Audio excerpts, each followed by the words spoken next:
Well, hello there. ¿Cómo estamos, minasan? I hope you guys are doing well this morning, afternoon, evening. It is I, your data guardian angel, TenebrisTenshi. How's everybody doing today?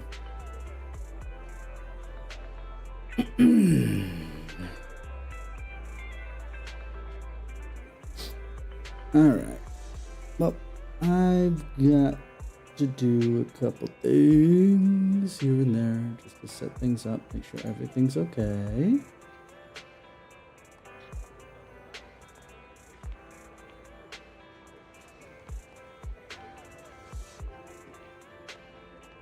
Wonderful, wonderful.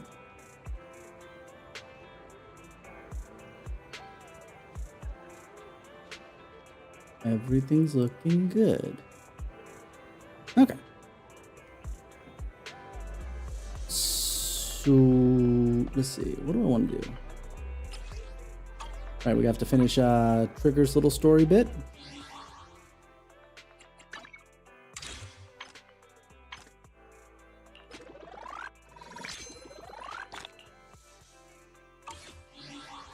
And I remembered also that we still need to do Hollow Zero's new stuff that we had dodged last week. Let's also see something here. I wanted to try and get something good.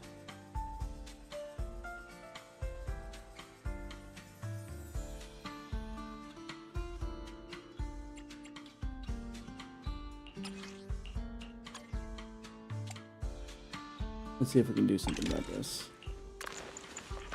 Because the other one I couldn't do either. Yeah, that one is something I'm looking for.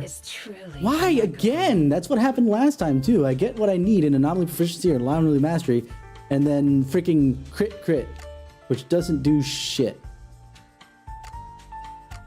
Defense. Crit damage, no. Defense, crit rate, no. HP. Attack, and but with defense and HP. I hate the fact that I have to play gacha with the freaking gear too. It's the one thing I don't like about this game. It's truly remarkable. I mean, granted, I don't have to play gacha with this freaking thing, but I want a character to be decently okay. Something where it's at least a little bit more ready to roll, if you will.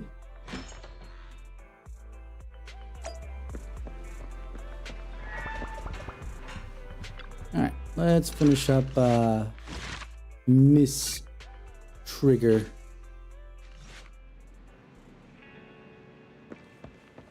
Or Miss Charon, sorry. Charon.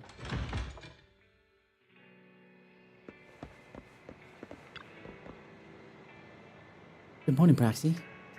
Did you sleep well last night? Yes, I did. Sorry, Proxy, for losing my composure in front of you yesterday. I think I've got my mood back in order now. It seems I can't hide it from you, Proxy. I'm sorry, I think I'm still struggling to process the sadness and unease. I'm not sure where I should go from here. Take your time to unravel your confusion. Yeah, you're right. Instead of continuing to suffer, it's better to reach out and grasp all the hope we can find around us. Maybe things will eventually change. Let's go, Proxy. Today we're attending a Remembrance Day as ordinary citizens, so we can't carry any weapons. I suppose Grim Vulture wouldn't be so foolish as to make a move inside a military stronghold. Let's keep an eye out while we're there. I believe we should be able to find new clues. Possibly. You arrive at Scott Outpost with Karen. Many citizens have come to Remembrance Day. They must be the relatives of those who gave their lives during the fall of the old capital. For some reason, after coming here, Karen has been acting a bit strange. Roxy, can we explore this place later? What's wrong? No, it's nothing. Alright, I'll say it. It seems there are some familiar faces here. Wouldn't it be nice to meet them? I don't think I can face them. If I'm not mistaken, they should be the family members of my teammates. I don't know how I should face them. I reach out to them. I know, but I'll be here for you. And it's a deal. I'll go and talk to them. Roxy, you don't have to say anything. Just stay by my side and give me the courage to speak. Hi.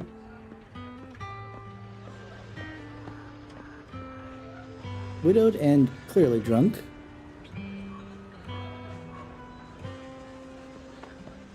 Oh, this is a nice little thing.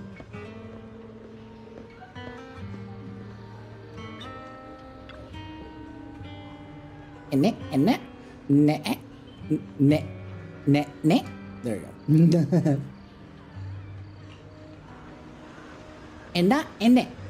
Don't worry, Master. It's just from somewhere far away. Really should. Oh, that's sweet. Roland? All right, I'm not supposed to be here. We don't know who Roland is yet, technically. Oops. Attention all Defense Force soldiers, listen up. Never forget why Sky Outpost was established. Never forget all the sacrifices we made when the old capital fell. Hollow Zero may be under control for now, but that doesn't mean it won't expand in the future. On this special Remembrance Day, we must remain vigilant against another disaster. Is that understood? Understood! Sir, yes, sir! That is a giant ass hollow.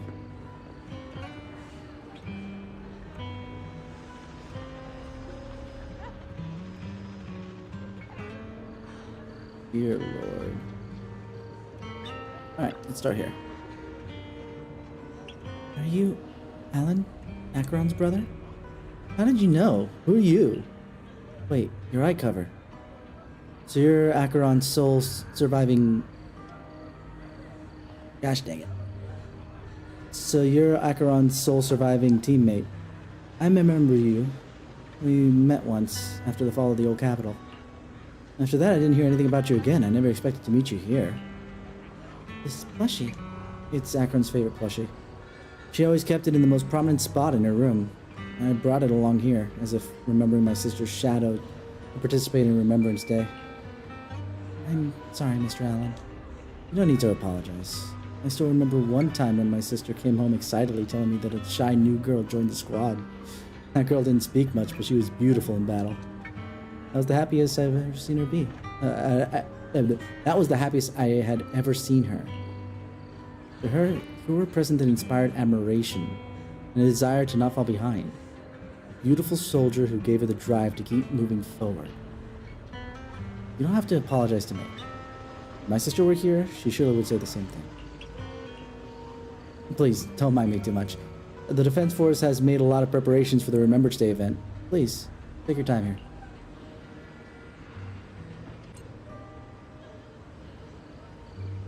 Thank goodness they're at least understanding. I would hate to have somebody try to bite back at frickin' Karen right now.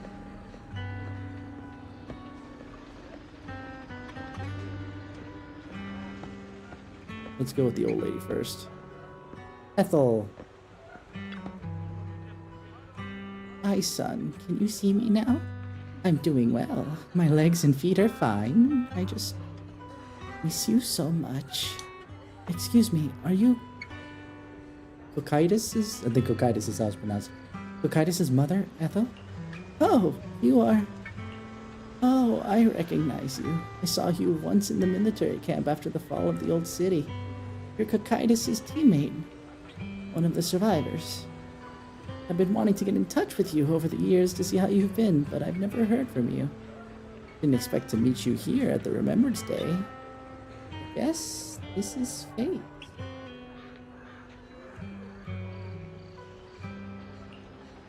Mrs. Ethel, is your health still... I'm in good health, fortunately. Everything is fine. Even though I'm the only one left in the family, the pension from the government is enough. And I still have some years in me. I'm sorry, Cocytus, child. You don't need to apologize. My son may appear carefree on the surface, but he's always felt so much pressure. One day, he suddenly told me that he had found a companion who truly understood him. I believe he was talking about you. How could I possibly blame you, someone who helped my son? It's such a blessing. You, a kind-hearted person, are still alive and standing here today. I'm so glad. Mrs. Ethel, Child, don't worry about me. Since you're here for Remembrance Day, take your time to walk around and take a look around. I hope you find something meaningful.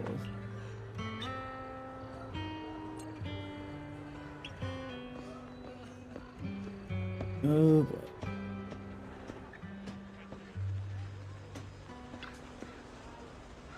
Wait a moment. That eye cover and that blonde hair.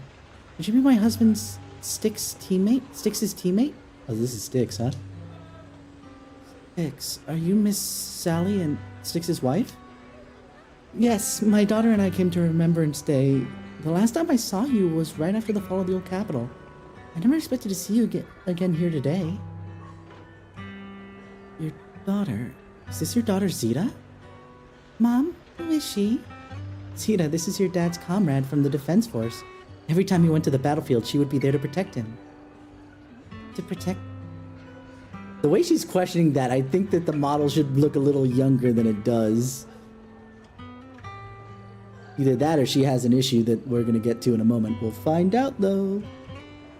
To protect him? Comrade? If that's so... Oh, there we go. Okay, so different. Different than I was expecting, but still.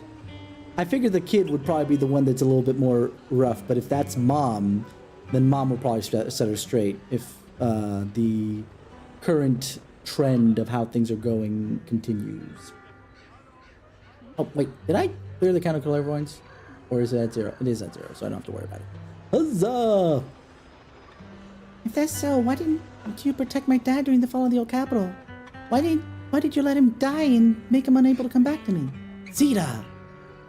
I'm sorry, I couldn't protect him. I'm sorry. Don't listen to what Zita's saying. She doesn't understand. We've never blamed you.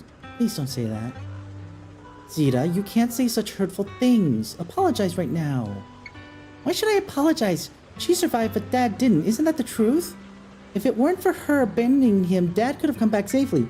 Yeah, if it wasn't for her getting freaking, her eyes freaking corrupted and she was basically down, yeah, sure.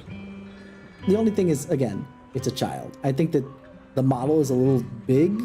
She does look younger, don't get me wrong, but I think she needs to be slightly younger than that. Either that or she had a growth spurt really early. One of the two. Enough. You don't know what happened back then. Miss Sally, I don't think she's wrong. Please don't think that way. I'll make sure to bring her to apologize to you later. I need to explain to her what really happened. I'm really sorry. Please don't let us keep you. Go and explore the Remembrance Day event for now. Please remember all your comrades, including my husband. I want you to see the hope they left behind. To your surprise, many relatives of the deceased Liar Squad members are here for Remembrance Day.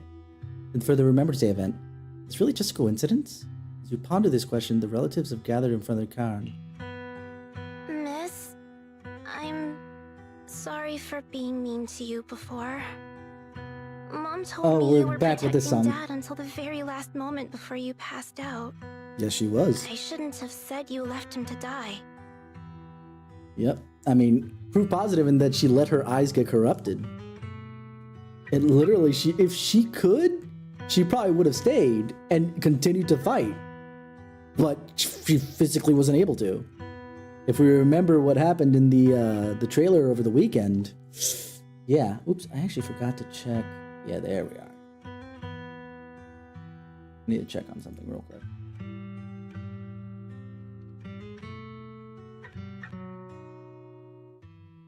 Huh. Alright. Sorry, I was helping somebody else with a little bit of a technical issue that I don't want to say I inadvertently caused, because I didn't. But, I helped them install something, and then it was causing some issues, and they tried to uninstall it, and it didn't quite work out. But, yeah, things work out now. Wonderful. I'm really sorry. Zita was really young when it happened, so she was too little to understand. And I haven't really talked about it. So it kind of was your fault then if you haven't talked about it. Upset you. No, she was right. If only I'd been strong enough to take down most of the ethereals. Trigger, stop it! Maybe they wouldn't have ended up in that situation. No. Oh, that's not fair. The old capital was falling. No single person's strength could ever be the deciding factor in the face of a disaster like that. Though one could argue that one single person's strength could cause a cascade. If she was alive, or not alive, well enough to continue the fight, she could have protected people at the very least enough to not be the only one who... And that's where she's from, I bet you. This is not going to help. In spite of it all, you survived. If they were still here, I'm sure they'd see that as something to celebrate. I've always known the truth. I failed to protect them.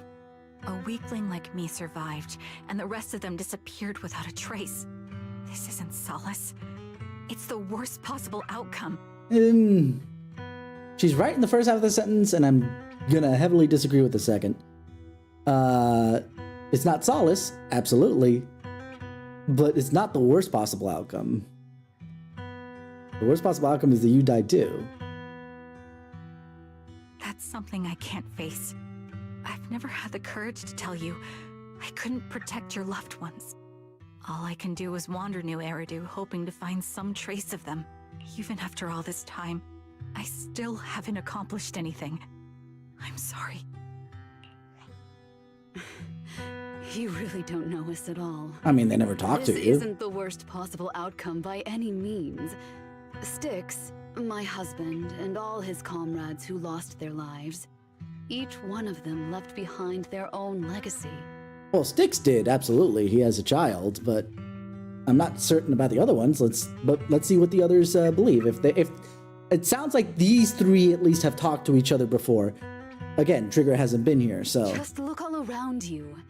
Everyone standing before you is a legacy they protected. Okay. That is carried on to this day. Yeah, one could argue that obviously the old mother is not exactly a great legacy to leave behind overall, because she's not going to last that much longer. However... After my husband passed away, Zeta and I received survivor benefits. And with all the odd jobs I've been doing, we've managed to get to where we are today. Styx always wanted our daughter to study art, and Zeta's interested in it too. Now, that dream has become a reality. She just got accepted into the art school in Janus Quarter. Oh, that's nice. Mom and I have our tough days, but I often think of Dad's cheerful laughter, and that memory gives me the strength to keep pushing through. One day, it'll all pay off, just like it has now. Thank you for always being by my husband's side, even at the very end. Well, I suppose you must have heard about my condition from my son. Ethel, Cocytus used to tell me about you. He often took leave or skipped work I was to right earn for extra saying money by Cocytus. Hooray! part-timing, or to care for you when you were sick in bed.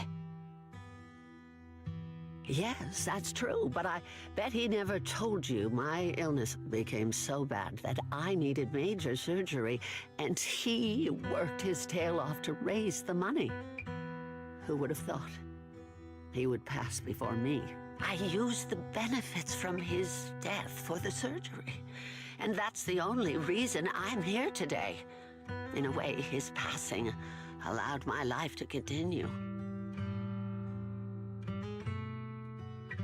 Yeah. Every time I think about it, I feel like I need to This keep my is body heavy overall. healthy and live a few more years.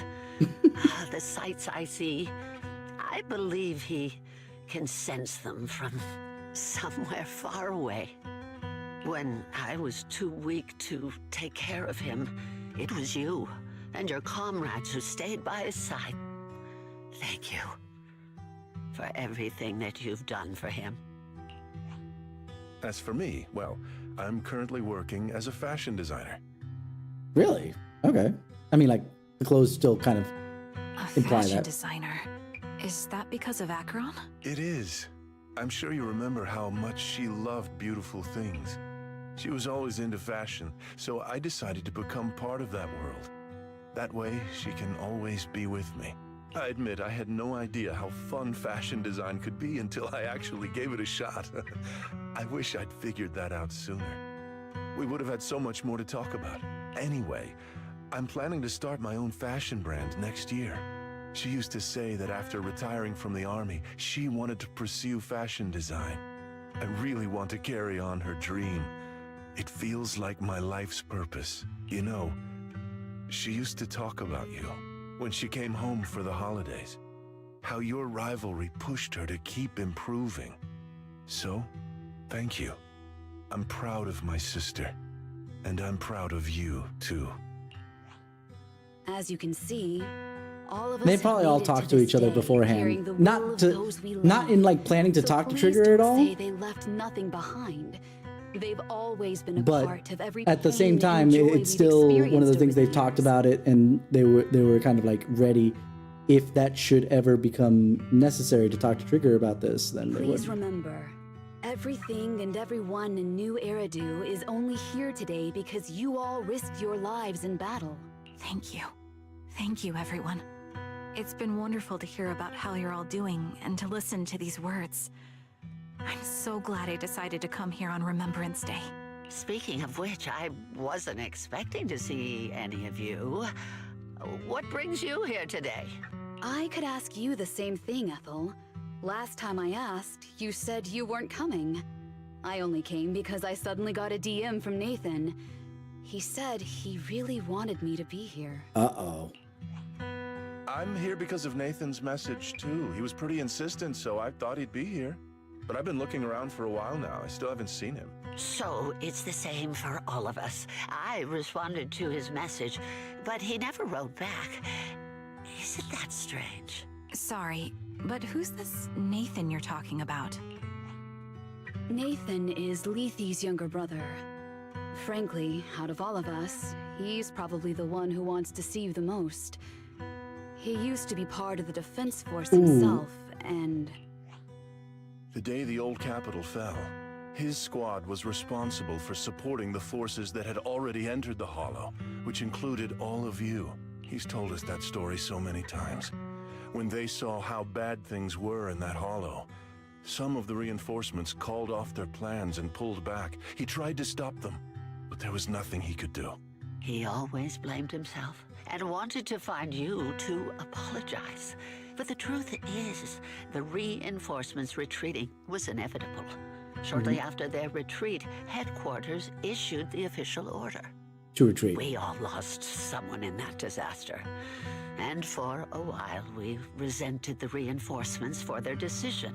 Yeah, fresh for sure. I could see Over how that time, would be a thing. We came to understand it, and we eventually let it go. There was no avoiding casualties in that battle. In hindsight, Absolutely not. it wasn't wrong for headquarters to prioritize saving their strength. May I ask what the name of Nathan's squad was when he was in the defense force? The Impera squad of the Obsidian Division. Is something wrong? Nothing. It's just...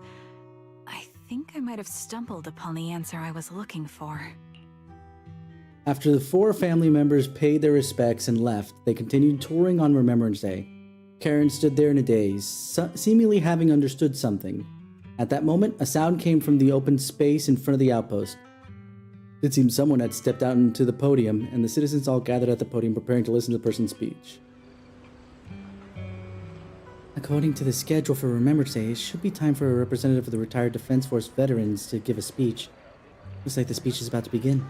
I feel a bit concerned. Roxy, can we go over and listen to the speech for a moment? Alright, let's run the ad real quick, and then I'll be right back, because I need to get something to nosh on, too. I forgot to eat dinner. And we will get back to this when we get there.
Alright. Got me something that I can wait to defrost, and then we will continue in the meanwhile. Alright. Let's go take a look at this speech, shall we?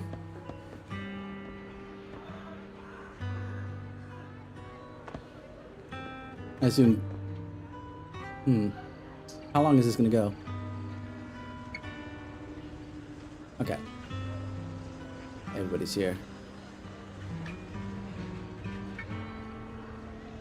There's too many military here for him. I'm curious. Is that Zoe on the podium? That it? Is she here to speak for the soldiers? That seems fitting. She's got medals after all. But I don't see Jesse or Aaron anywhere. Didn't they come? Wait, what? I'm confused. Everyone, please quiet down. Zoe of Nemesis Squad, a representative. Why are they of the talking about these people like I'm supposed to will know now them? Deliver the Remembrance Day speech.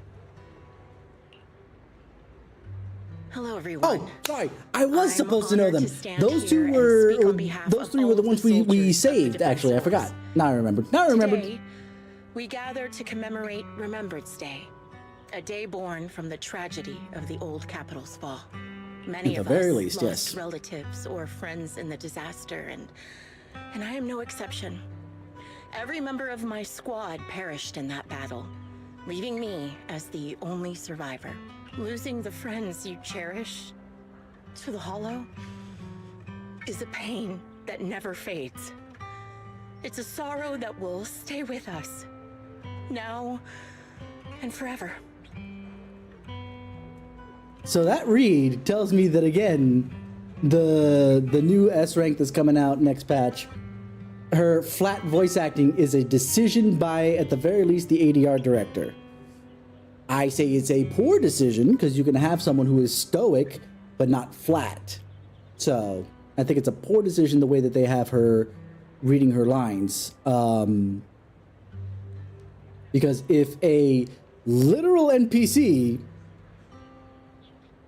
has that much emotion in her voice, that means the ADR director, or if not the ADR director, then at the very least the this particular voice actress decided to give something that the ADR director liked overall. However, to the families of the fallen soldiers, hold your heads high with pride for your loved ones who gave their lives. They fought to the very last moment when the old capital fell. Death isn't the end, nor dishonor. It is their eternal medal. They gave their lives facing an unstoppable disaster, exchanging their sacrifice for the world we have today. Yep. In Very, doing very so, important. They fulfilled their duties as soldiers to perfection. Without the blood they spilled, Eridu would not have endured, and new Eridu would never have risen from the ashes. In honor of the wishes of the departed, look ahead, people of New Eridu. Our thoughts and remembrance of those who passed will be carried in every flicker of candlelight and in every bouquet of flowers. Zoe's speech is met with a wave of prolonged applause. Yet amidst the claps, she droops her head, her expression darkening. She stays silent, waiting for the applause to fade before lifting her gaze and scanning the crowd. Her eyes pause briefly on Karen, carrying a chilling aura. My speech was meant to end here, but since you all seem quite engaged, please allow me to share a little more. Don't tell me that Zoe... The reason you all agree with what I've said is because it offers a way to step away from the pain. That's what the living do. They seek ways to ease the weight of others' deaths, so they can find a way to start over. Okay. This is the new Eridu of today. A huge disaster The music consumed change old makes me feel capital, weird. and the people who survived it keep saying things like, treasure the moment and start fresh to numb themselves, hoping to forget the nightmare.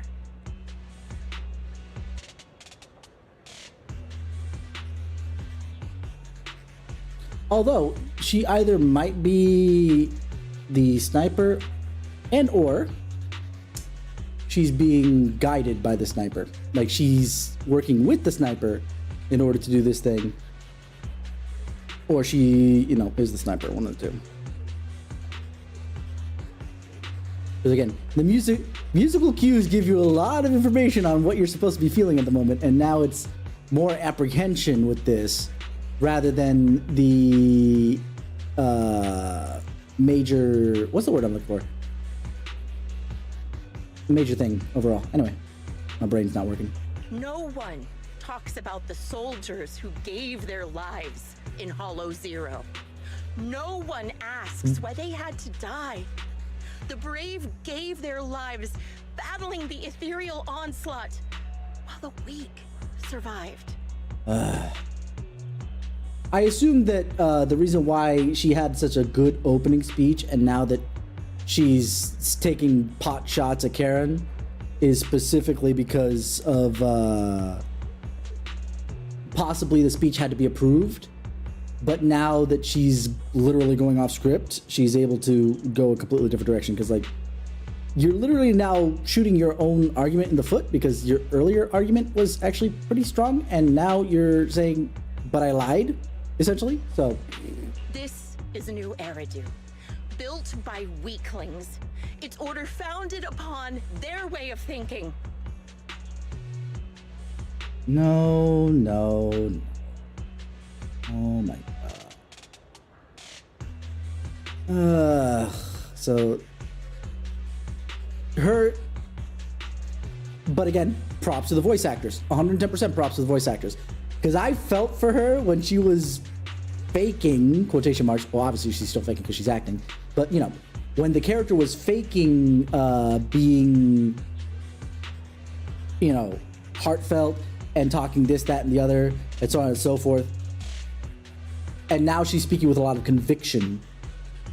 In other words, the character believes exactly what she's saying, you know? So props to the voice actress, even though I'm going to sit here and say, you're wrong. What do you mean that's, like, what? So you sent the strong in and the strong died. Wouldn't that make them weak, though? The weak survived. No, the weak would have died in the same thing.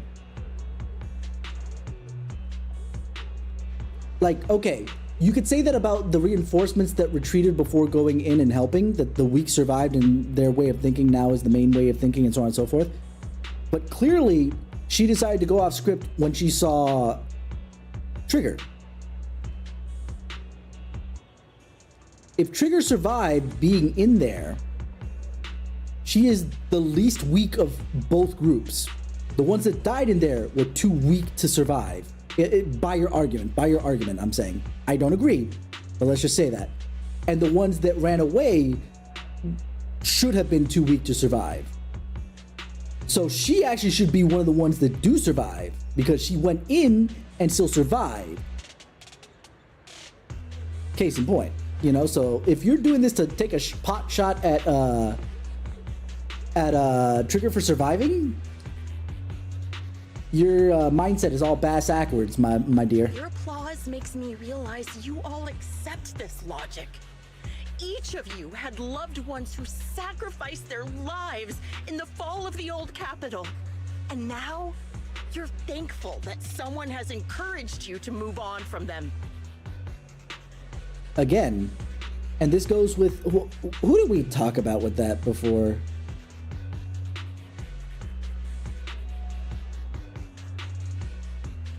It probably was from the main story, right?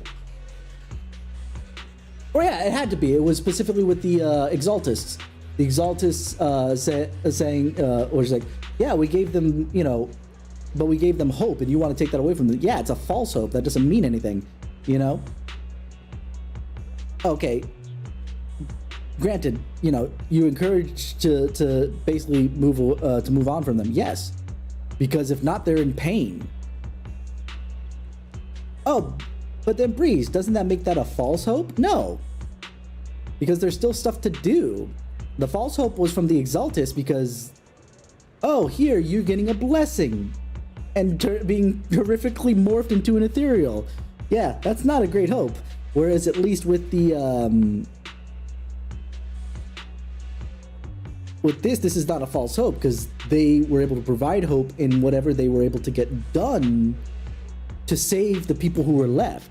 If they did not take action and died, sure, they could have survived. Fine, you know?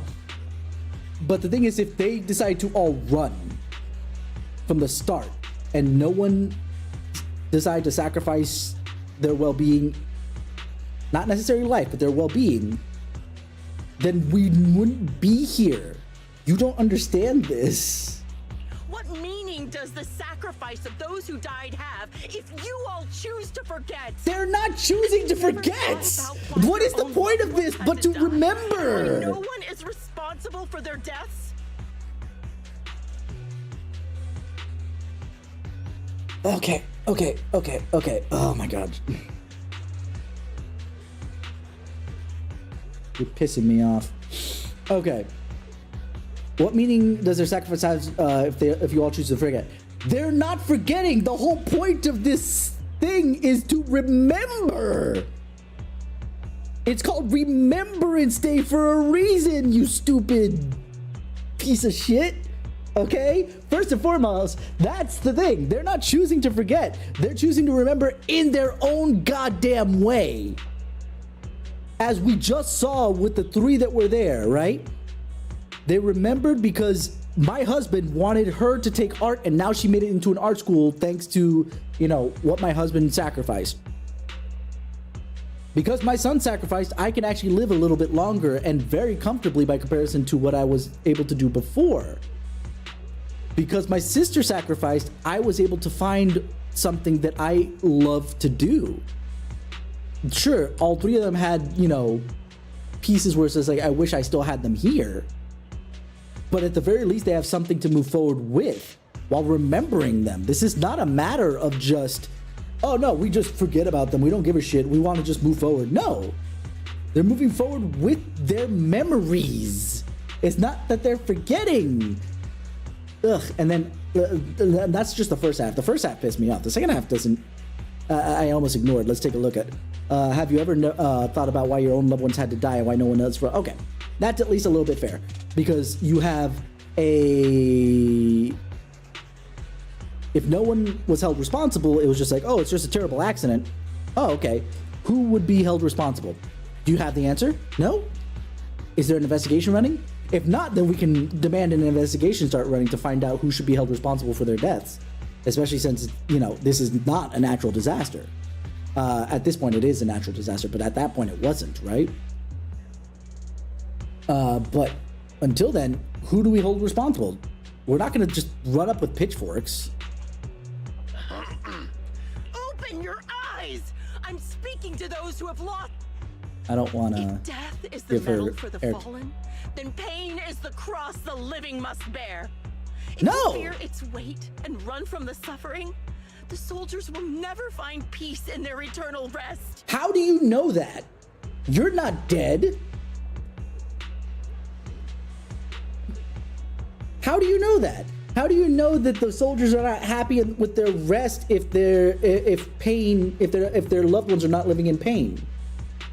You're not dead, and I mean, I don't know. Do you have loved ones that would actually be? I guess my question is, are you speaking for yourself? That if you had died, you'd hope that everybody that loved you suffered for having lost you?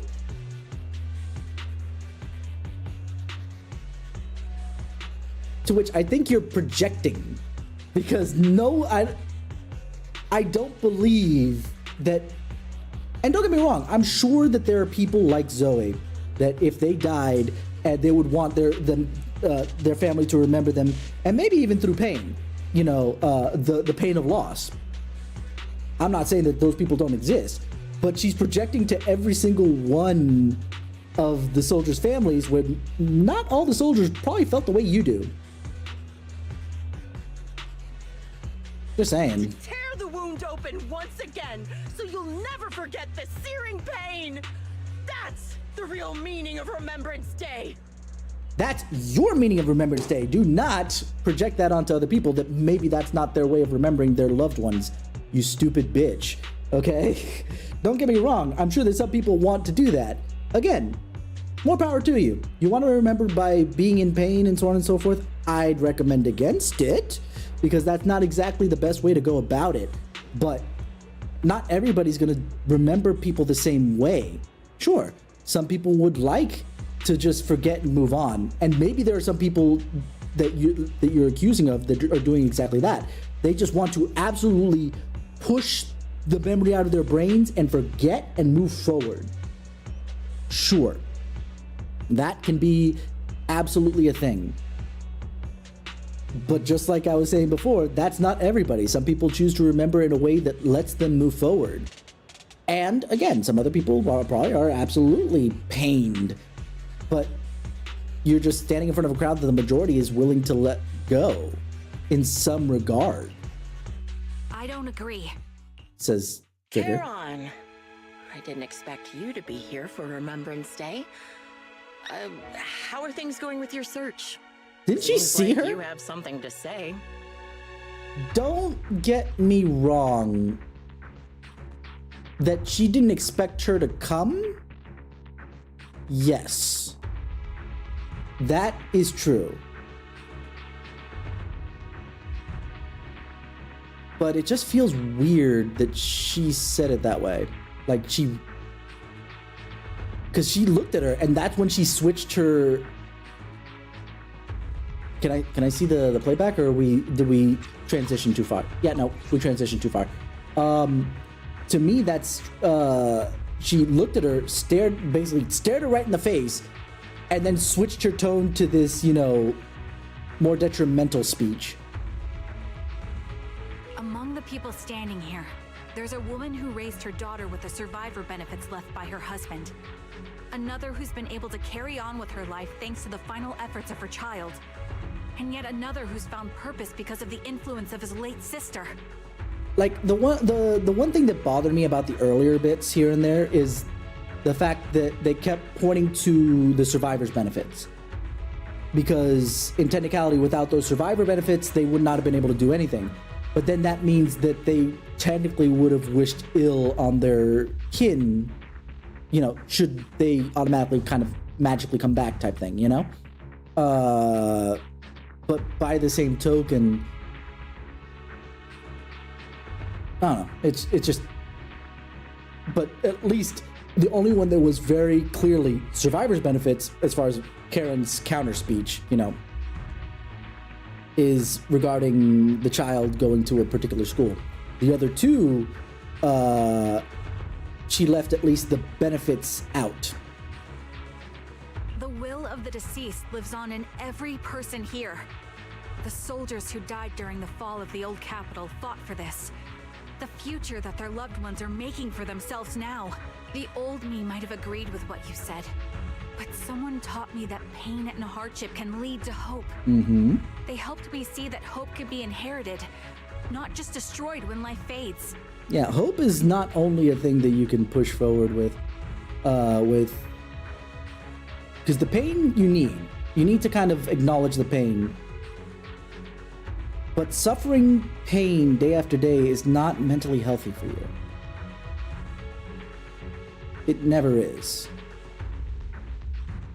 When the wound is fresh, it's expected. That's gonna happen, and it's what it is.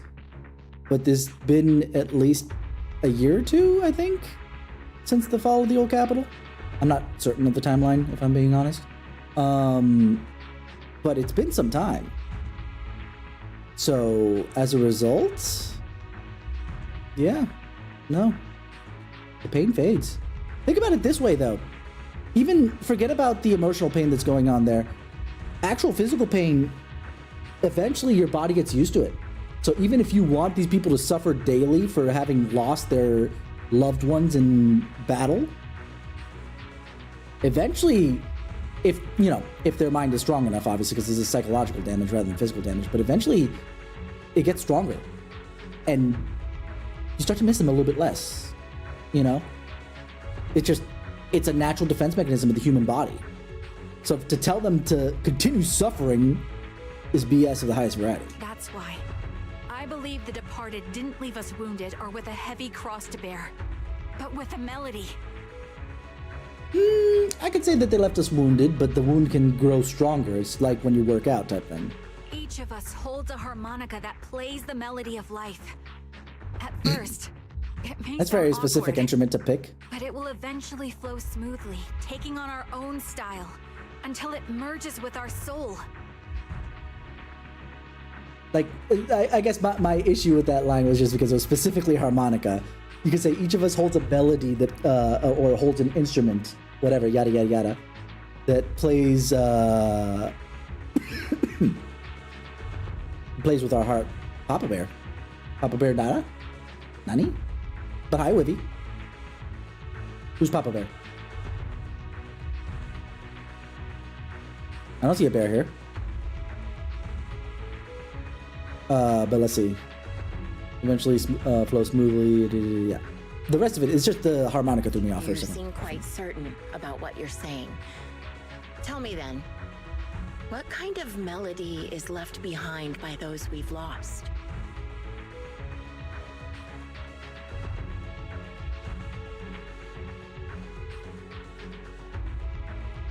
Oh, the Zenless. We'll have to see. I'm not sure. I can't picture the exact melody, but I trust the answer I've chosen. And I trust everything I've seen and heard.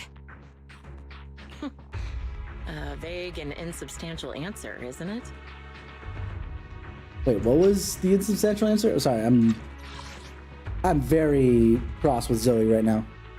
I'm not sure. I can't picture the exact melody, but I trust the answer I've chosen. Okay, yeah, no, okay. That's fair. That's a fair countermanding of that. That's very vague, not very clear. I was right about you, Charon. From the moment we met, I knew we'd never really understand each other. I'm sorry you feel that way. Everyone, I apologize for taking up your time. My speech ends here. Please feel free to continue with your visit. Zoe exits the venue. Wow, she gets to just walk away after going off script? Okay, whatever. Zoe exits the venue without sparing a single glance back, leaving the audience and the defense force in a state of confusion. Karen looks thoughtfully in the direction she disappeared. What do you think, Proxy? Something was definitely off about her just now. And the things she said, I'm starting to get a really bad feeling about this. You mean about her real identity, right? Looks like we're on the same page. Shielded by her identity as a decorated soldier, she seemed pretty confident that we wouldn't confront her directly on military ground like at the outpost. She arrived so brazenly and left without a care. If I'm right about this, she'll be trying to contact us again in no time. Just as she finishes her sentence, the phone rings again. Shepard appears on the screen as you enter the video call. He seems panicked and anxious to speak, but the moment he sees that you're at Scott Outpost, he swallows back the words and clears his throat instead.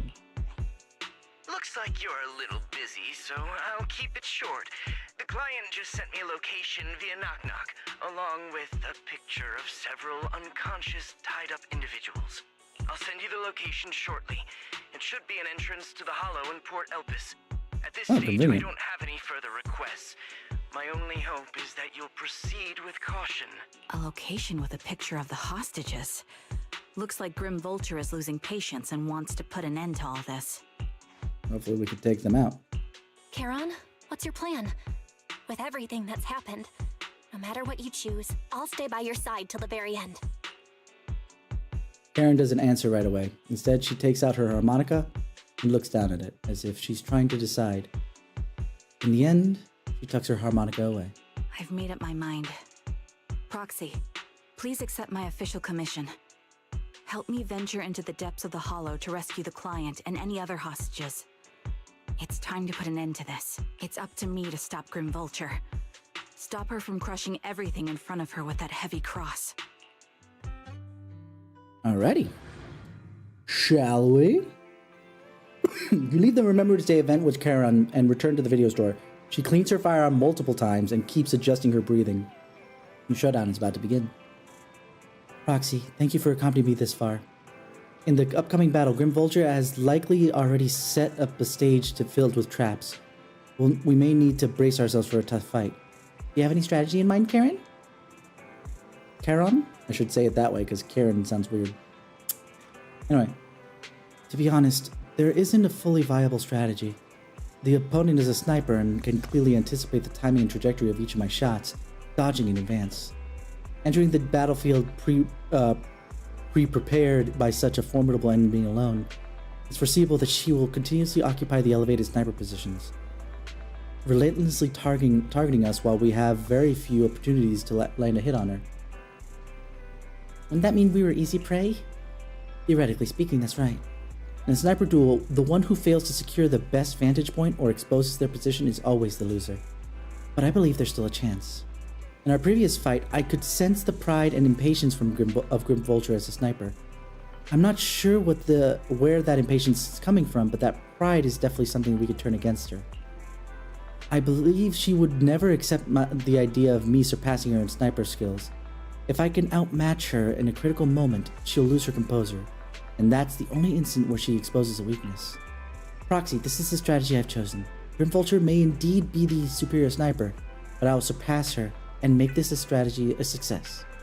To win this battle despite the overwhelming disadvantage, please entrust your back to me, Proxy. I need you as my companion to support me. Entrust your back to me as well. Yes, I will. I will protect you, so please provide me with your guidance. Alrighty. And away we go.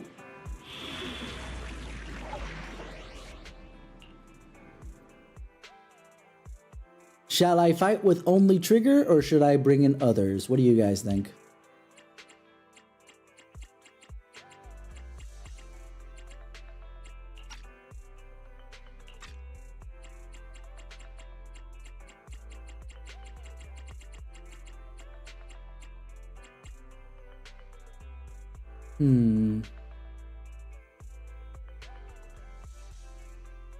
You know what? I wanted this to be a sniper battle.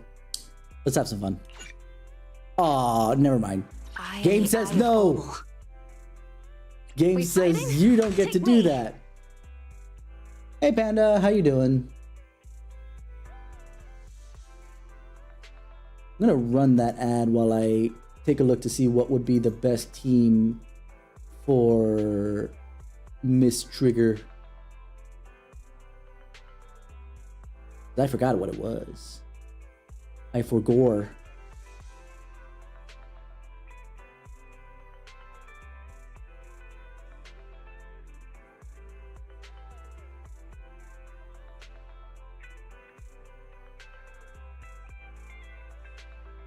Let's see. Ambi, which I don't have. Yanagi, which I don't have. Okay. Miyabi and Yanagi, which I don't have. So, Evelyn, Trigger, and Astra. Okay. I could deal with that.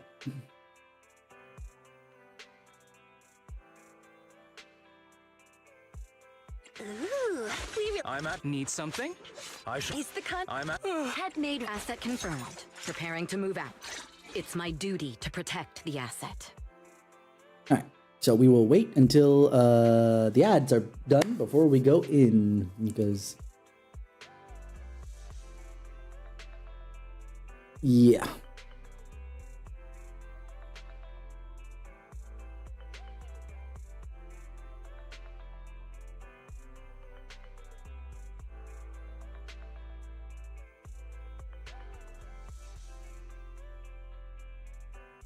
I kind of miss the TVs. Would make some of the storytelling here a little bit better because we can start moving around and stuff. We're hearing some story bits. All right, welcome back, everybody. All right, let's get going. We have one of the better teams that is ready for Trigger in general that I have, because I don't have Ambi, nor do I have Yanagi. If I had Yanagi, good. Then we'd be good.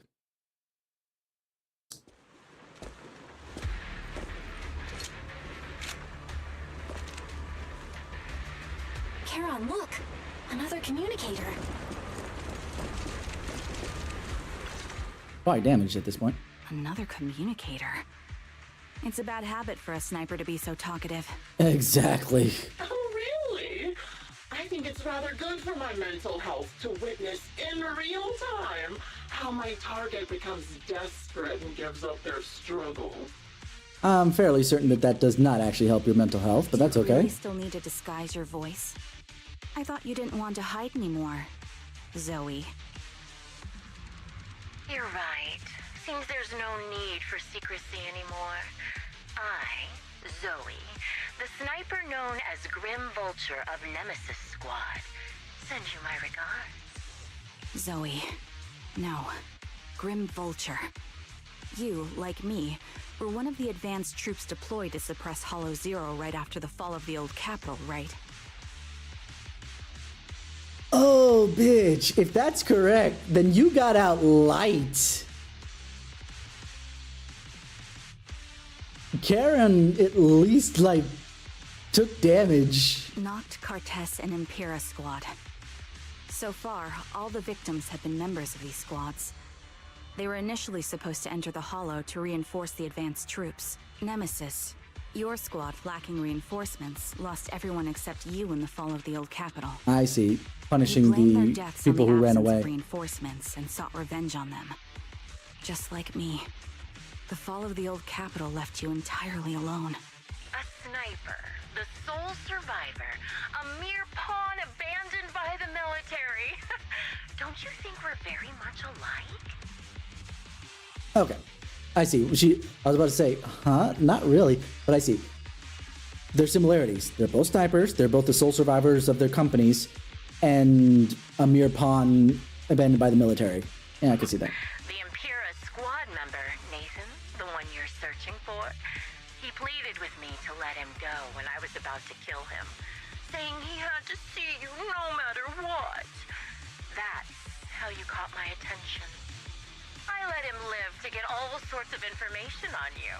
I was so curious about you that I even set a trap, disguising myself as a victim to get closer to you.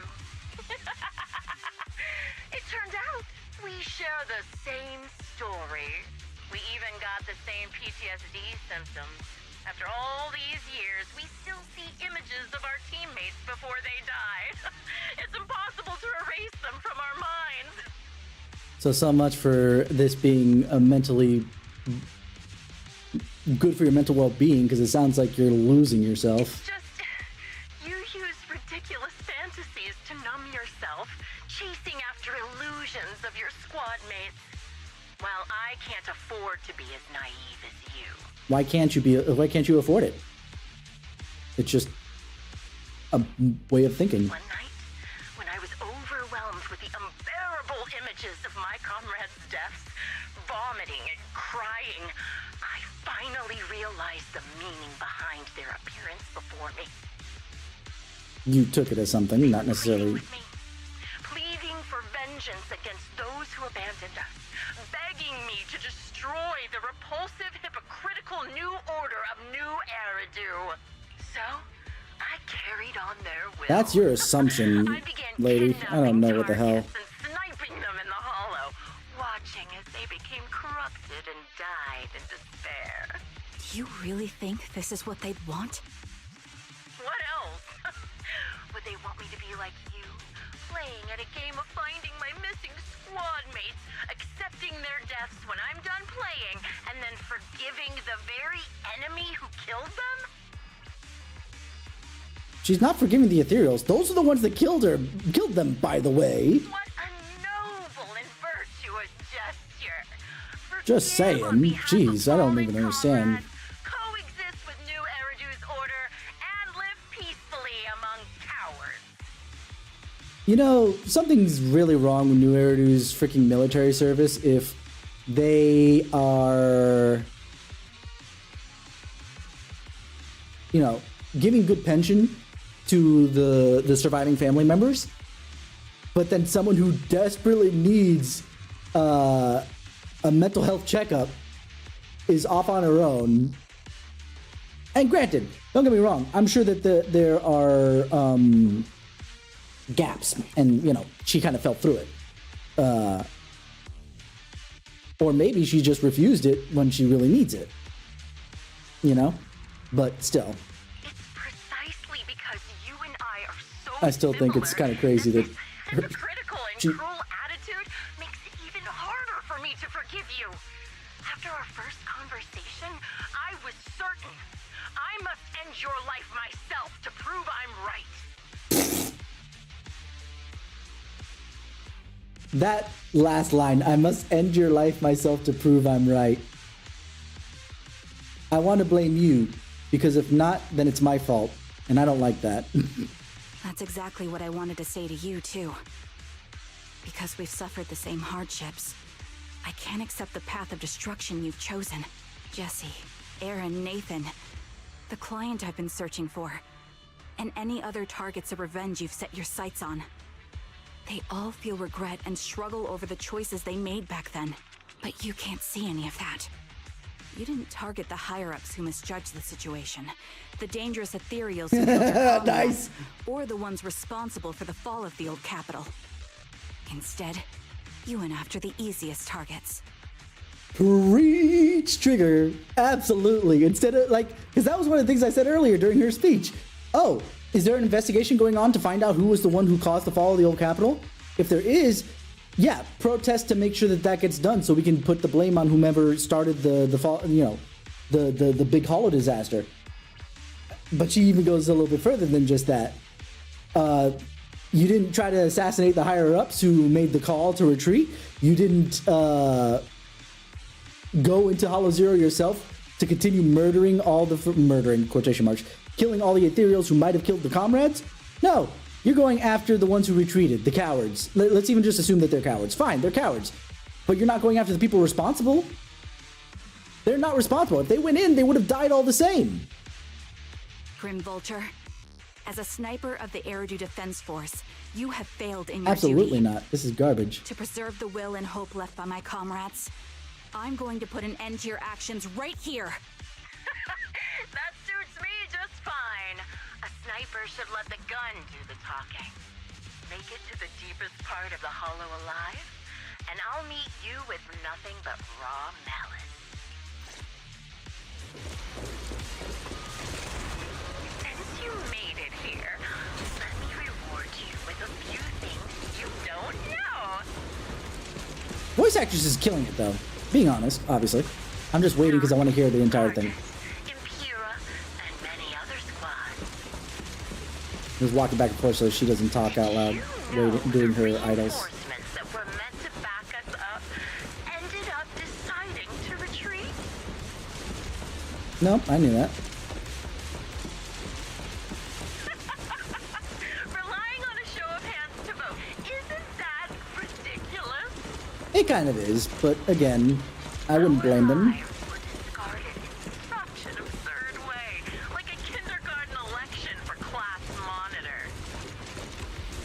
Just pointing out. So, when I killed them, I employed the same method. Put it to a vote? I made the dozen or so people I captured vote on who I should kill first. You wouldn't believe how funny it was. Oh my god. Voice actress is killing it though. I'm still holding on to that. She's doing such a good job.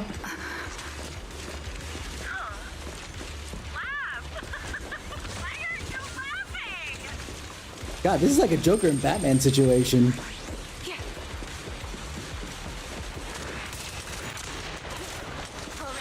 take the mic. Heads up. Protect your face. Copy. Adjusting for wind.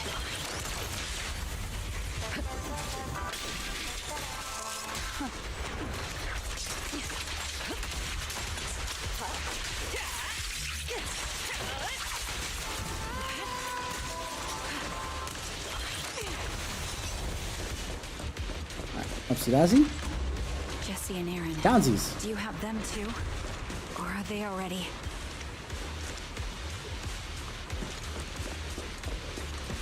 You still care about them? Or should I say... It looks like I haven't made enough of a threat to your life if you still have the time to worry about them.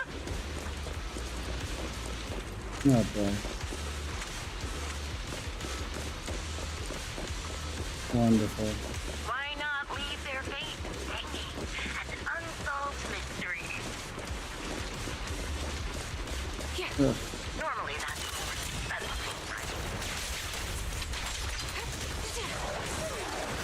In any case, when you stumble into the underworld with your sleep sight spilling out, you'll get Catch me.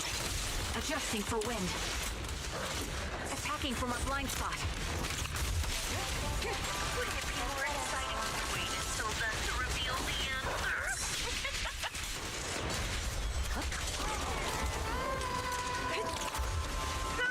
The wind and rain are picking up. I cut that off. I was hoping that the battle would be a little longer. This is why. This extreme weather is perfect for sending you to your graves, don't you think? No one will hear your screams and cries as you die.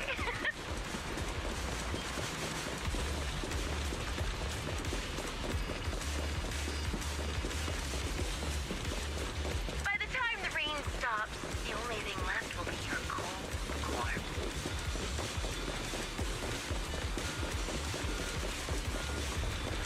I wonder, do you remember the weather on the day the old capital fell? Yes. It wasn't heavy rain like now, but the sky was just dark. Both your teammates and mine, Neutral backsteps are interesting. they all perished in a place like this. Yeah. Now that I think about it, I guess I'm actually doing something good.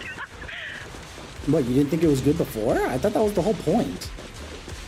Because if I let you and your teammates die here, maybe you'll be reunited. Aww. You should be grateful. I'll make sure you die just as painfully as your teammates did. Yeah. Yeah. Yeah.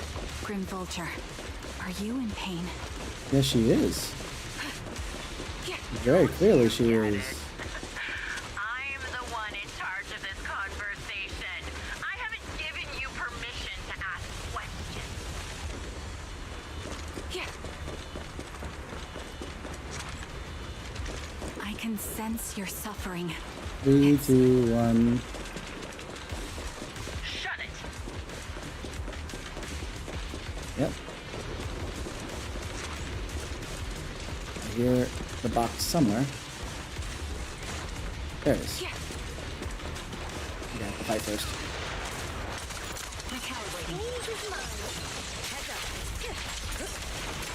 Neutralizing. Take the shot. Stick to the... Engaging head on. Catch the rhythm.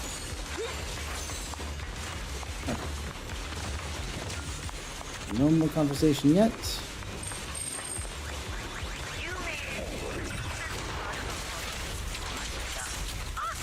Such determination deserves praise. Now, it's time for the final showdown, you agree? Precision strike. Initiate. Ether vision activate. The only way to put it. What sniper would ever confront their enemy head on? It is true. She's right about that. I've prepared a little gift for you. What?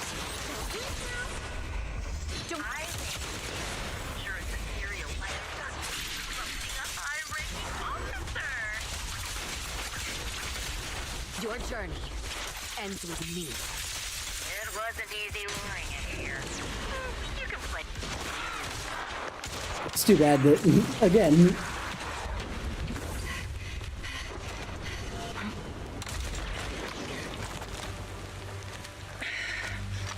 where else would she be? Failure as a sniper is the one who's been forced into a corner, like you!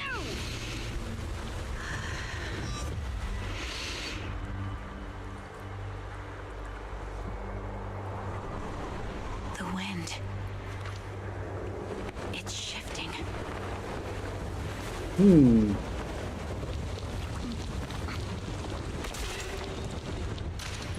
won't fall for your distractions so easily. How about that? You weren't paying attention. I will surpass you with my own melody of victory.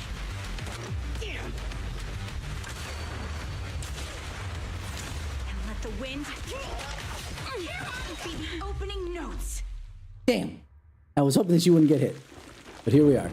Oh, good. At least there was a sniper battle of some variety. That's what I was hoping for at some point.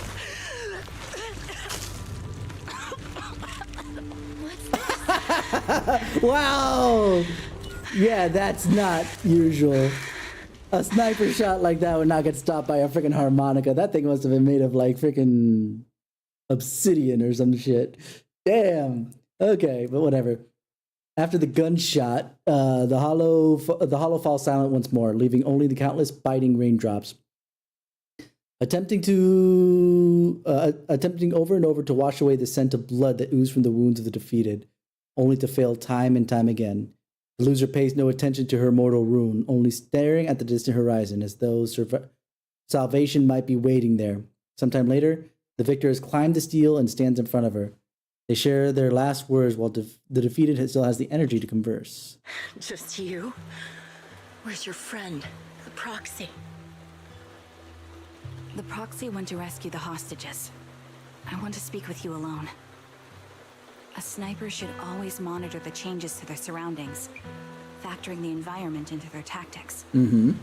Being blinded by the intent to kill and failing to take this into account was your downfall. Exactly. Because, like, okay. Sure, she didn't pay attention to what she was shooting and was so hyper-focused on trying to kill Trigger. But she should have, as a good sniper, realized the wind changed. I have to adjust my shot, at the very least. Didn't expect to be lectured by a youngster. What a disgrace. When my view was blocked, I realized you'd used the visual blind spot to reposition. So I adjusted my aim accordingly. But I still couldn't hit you. Yeah. The hole in her jacket says Your otherwise. prediction and accuracy were spot on. I was just saved once again by this. By both this harmonica and by my former comrades. Are you trying to say that this is destiny? That it's the will of my companions guarding me? I lost to the wave of ethereals, to the military's betrayal. And now I lose to your reckless actions, driven by some ridiculous fantasy. You're being reckless too, you know that, right? You can't keep this up forever. Even if you won this fight. Your fantasy, your attitude, your very existence, and the outcome of this battle, they are the greatest denial and insult to my revenge. Yet you're emitting a much calmer ether energy now. Almost as if you found relief. My vision is fading. I can't see my comrades on the brink of death anymore. My wounds are fatal. I don't feel any pain. Relief. It's not such a bad thing. Did you intend for me to kill you from the start? Let me answer that question with a story. Oh, thank God it's not with another The question. first time I saw you was actually during the fall of the old capital. My comrades were all dead, and the reinforcements the higher-ups promised before the mission never came. I can't even remember how long the fight went on. Ultimately, I had no choice but to retreat, failing to bring back my squad mates' bodies. Fucking hypocrite! She was pissed about those that retreated before even backing them up, and you didn't even go to retrieve your fucking... Like, okay, that you have to retreat, that's fine. You had no choice. You don't... But you had two choices if you're going to show that you're still strong and pushing forward as much as you can. First is recovering your comrades' dead bodies for proper burials, assuming that you're still going to stick with the retreat skill. Second was to retreat a little bit, but regroup with another group. And if you saw her You could have regrouped with her and maybe helped her team out. I made my way through one battle line after another. The advanced troops were nearly wiped out. But when I reached a certain front, a small squad of survivors called out to me. Few people can still stand after such severe corruption and injury, but all 5 of them were still fighting. Voice actress is killing it though. Protecting a girl who had lost her sight and fallen unconscious while searching for a way out of the hollow. They told me they were beyond saving. And if I planned to retreat, I must take the girl with me. I couldn't turn down the last request of a group of heroic soldiers about to die in battle. Your comrades entrusted your life to me. I was the one who brought you out of the hollow. You already know what happened afterward. It didn't take long for you to leave the Defense Force after you came to. Just like me, I developed PTSD so intense that sometimes I couldn't even hold a normal conversation. So she was aware of that. She didn't just pull out of her ass saying that we both suffering from PTSD, that kind of thing, you know. To an orphan like me, they were family. Oh, wow. Hypocrite of the highest variety. Telling people to suffer with the pain of losing their loved ones when you had no one at home to suffer for you if you had died. Huh. Piece of shit. But this also proves that she was aware she had PTSD. It wasn't just the kind of thing that, you know, like we throw around on the internet. It's like, oh my God, that, you know, watching, you know, this thing or another gave me PTSD, when really it's not actual PTSD. It's just, it gives you a little bit of an anxiety, nothing really to worry about. But if she's aware that she had PTSD and she didn't try and go help mental wellness checkup to hopefully deal with that, that tells me one of two things. Either she refused it and she's a stupid hypocrite. Yeah, I don't even know what else to call her at this point. I've been saying a bunch of different things, but like really, really dumb. Or that's the one thing that retired soldiers do not have access to. They get a pension, and so do obviously the families of their of the ones that died get the pension. But as far as, you know, anything besides, I assume, physical checkups, they don't get that. And if that's the case, that's something that needs to change. Especially with all the shit that they see in the hollows nowadays. Jeez. If the reinforcements had kept their word and provided support, they wouldn't have died for nothing. Don't you ever have that thought? To say I don't would be a lie. But I think deep down you know. From the moment we stepped into the hollow, there was no way we were getting saved. Given how quickly the hollow was spreading, and the ever-increasing number of ethereals, it would take the sacrifice of countless Defense Force troops to suppress it. It wasn't something that could have been accomplished in such a short time. It took exploding the Shiyu pillars, if I remember correctly, to basically mitigate it. Without results. Canceling the reinforcements, sending the advanced troops to rescue as many civilians as possible to minimize casualties. I think most commanders would have made the same decision. And the higher-ups ended up making that decision just to Zoe's defense. That was after they had done the vote thing to do it on their own. Objective and cold logic. I understand it, of course. But when you see members of the reinforcements living happy years, okay, so at least lives 2. later, can you still keep your composure? Absolutely. I couldn't.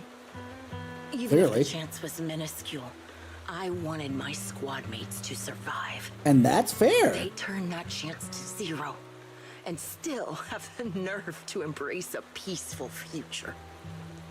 I can't help but resent them. By the time I realized what I'd done, I had already taken several lives. Nathan. When I tied him up and was about to kill him, he begged me to spare him, saying he had something to give you, no matter what. That was when you re-entered my line of sight. I think I've said this before.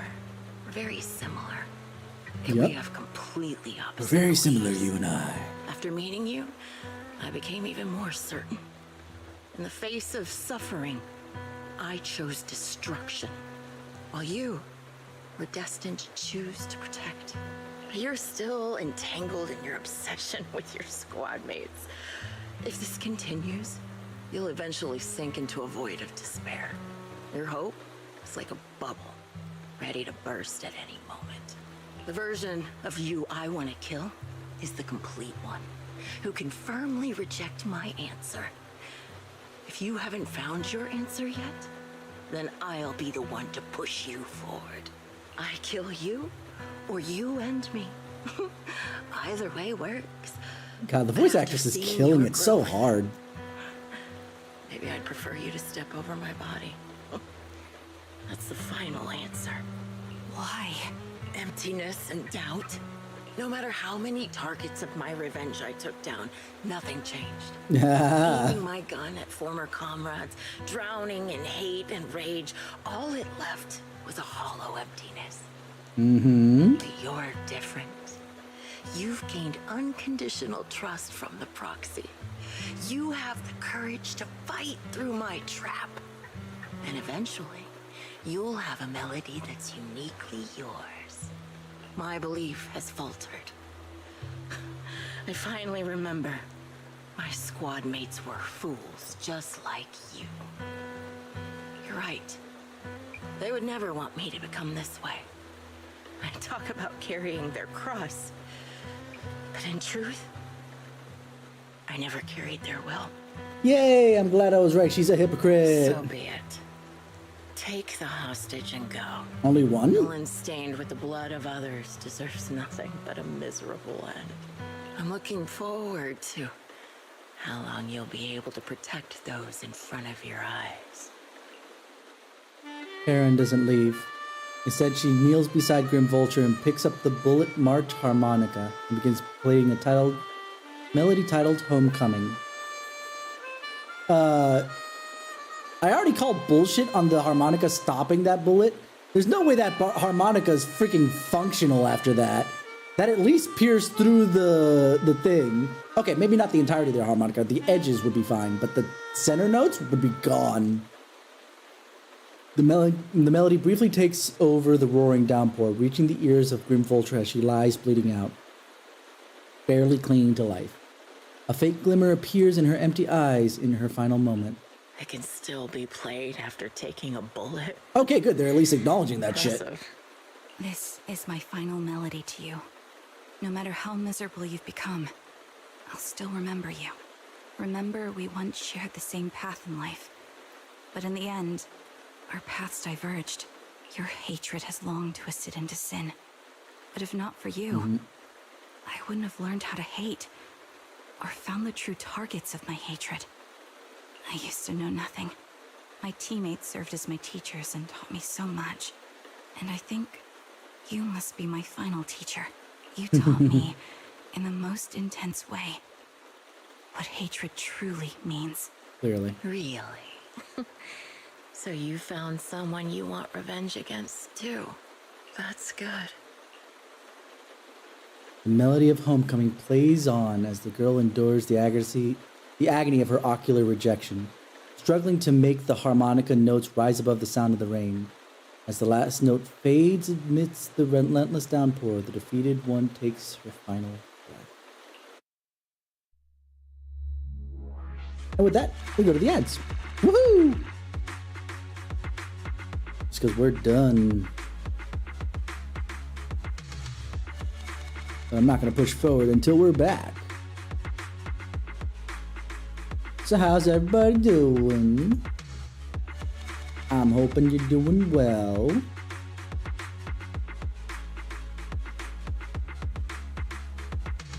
I'm just trying right now to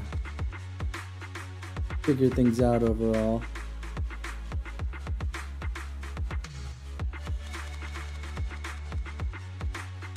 I'm really hoping that things are gonna be Okay, with this, that, and the other.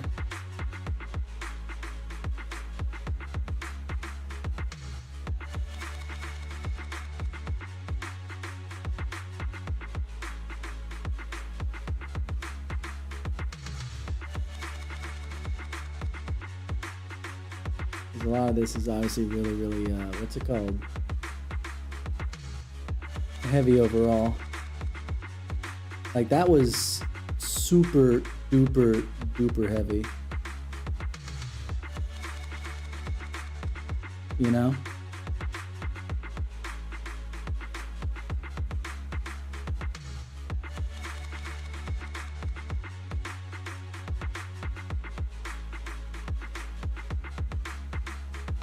Okay, welcome back, everybody. Let's continue. Because we got some stuff to do.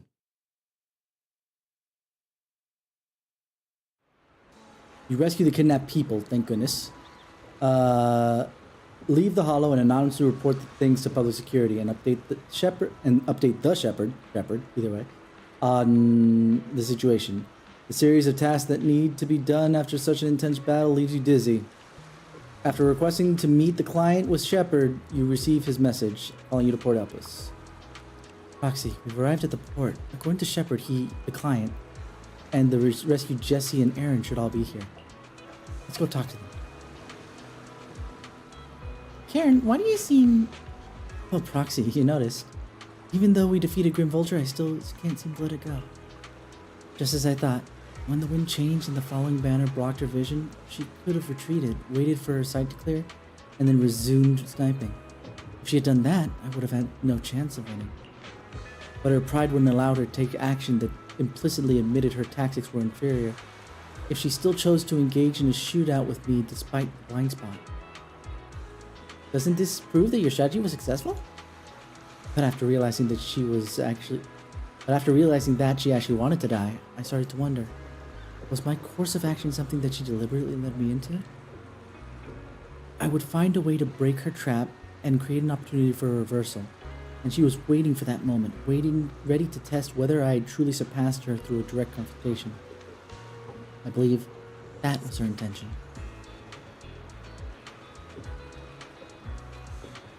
The feelings must have been very complicated. Roxy, you told me that Grim Vulture once appeared here at the port, standing by the trash can on the wooden pier gazing out at the sea. Which I didn't talk to her at all, by the way. Just more reason as to why you should need to make sure that if you need me to talk to people very specifically, make sure that you do it, not just do 3. That was so frustrating. What was she thinking about back then, I wonder? Sorry, I was just talking to myself. Let's go meet the client together. He's still alive and hasn't become another of Grim Vulture's victims. I suppose that's the best news we all could have. Although I already understand that the client's true identity is not my teammate, and it may not bring the hope I belong for, I still want to face him. Alright, let's go! Oh, they're over there. Hello, strange black cat.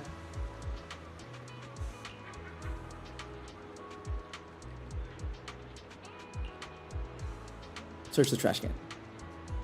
I mean, if that's there, come on. Lifting the lid of the trash can among the pile of crumpled food wrappers and discarded ether batteries smelling of seawater, you find some torn pieces of paper scattered here and there. It was easy to identify them as pages from a notebook that had been deliberately torn apart. It seems what Grim Vulture discarded in here wasn't just ether batteries. Try to piece them together. You quickly sort and piece together the torn papers. Now the contents are fully readable. It seems to be a diary. Dang, that was quick. Read the first entry. Captain came to talk to me again today. Ever since I took down that elite ethereal in the last mission, word's been spreading about Nemesis Squad having an ace sniper. It's quite troublesome. A bunch of rookies went to the captain saying they wanted my guidance to improve their sniping skills. Are they underestimating what it means to be a sniper? Do they really think that sniping is something you could, my brain just got thrown off for a second. Something you can just pick up whenever you feel like it? I've dedicated every waking moment of my life to training, all to become a sniper capable of taking down any target. Without the resolve to take another's life, you'll never become a proper sniper. The codename Grim Vulture represents the weight and bloodshed behind sniping. Like a vulture feeding on corpses, I hunt for death. Wrapping myself in its scent. This is obviously an old entry, by the way. I was going to turn the captain down, but Peregrine told me that I've been too tense lately and should try accepting the captain's proposal. It would give me a chance to socialize and mingle.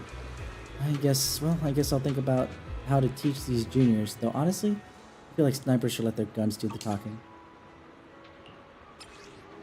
Got a serious talking to from the captain. He asked me why my method of teaching juniors involved taking them into the hollow for live fire combat training.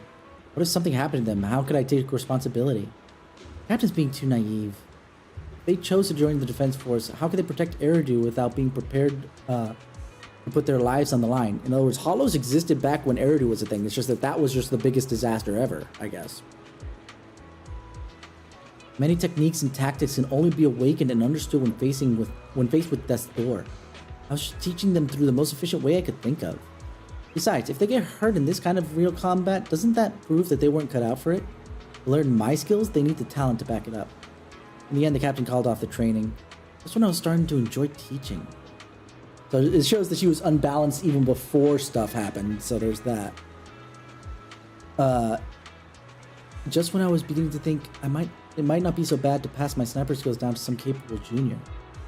Peregrine tried to comfort me, saying I'll have another chance to take on students someday, but who knows how long I'll have to wait, or if that student will even have what it takes. When I get to teach again, I'm definitely going to develop this training method further. I'll throw them into the hollow and make them survive my sniper fire. Seeming familiar. Force them to use the environment and psychological warfare to counter me. As long as they're not too unlucky and manage to survive, they'll definitely learn everything I've got. When that time comes, Eridu will have another guardian. I'm actually looking forward to it. Come to think of it, Peregrine's been acting pretty suspicious lately. What's that guy plotting? After our mission, our captain and the squad called me down to the dorm. When I opened the door, I saw balloons everywhere, a huge birthday cake. Turns out it was my birthday. I've been secretly preparing for this celebration for a while. Our captain apologized about the new recruit training incident from before and gave me a stunningly beautiful outfit. Everyone was chattering excitedly while sharing cake and stuffing gift boxes of all sizes into my hands. And then Peregrine got down on one knee and proposed to me with a ring. Oh, that explains why she probably completely lost it too. Alright. Though I had agreed to date him before, I never really understood all this romance stuff and stayed pretty distant with him. But he said that that's exactly what he loves about me, how I'm all about sniping and a bit clumsy in everyday life. He even thinks my codename, Grim Vulture, which sounds scary to most, is cute. That idiot. He really didn't need to add that last part. Though I didn't show it then, I was actually overjoyed. With him there, with everyone in the squad, this must be the happiest moment of my life so far. Ugh. Why did I have to be so shy then, to the point that I couldn't even give him an answer, saying something like, let me think about it. Ooh. I should find the right moment to say yes. And yeah, that's what I'll do. After we return from our next mission, definitely want to wear that beautiful outfit and tell everyone.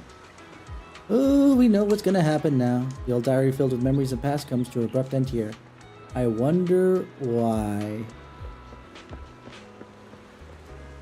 So that probably did not help her mental state in the slightest.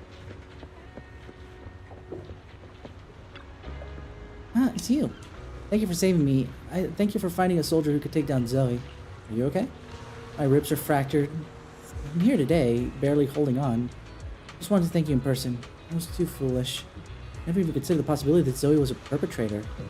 On the way home from the ballet twins, we walked together. She easily knocked me unconscious from behind and brought me into the hollow again.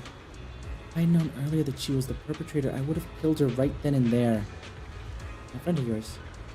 Zoe tied me up in a room in the Port Elpis Hollow, told me her reasons for killing, and was about to shoot me. But all I could think about was that she had kidnapped my friend. I kept questioning her. Back then, outside the hollow, my friend and I were both part of the reinforcement troops. I indeed felt the situation was dire and voted to retreat. My friend, she voted to go in. And she's the one who died, so guess what? Why did you go after her?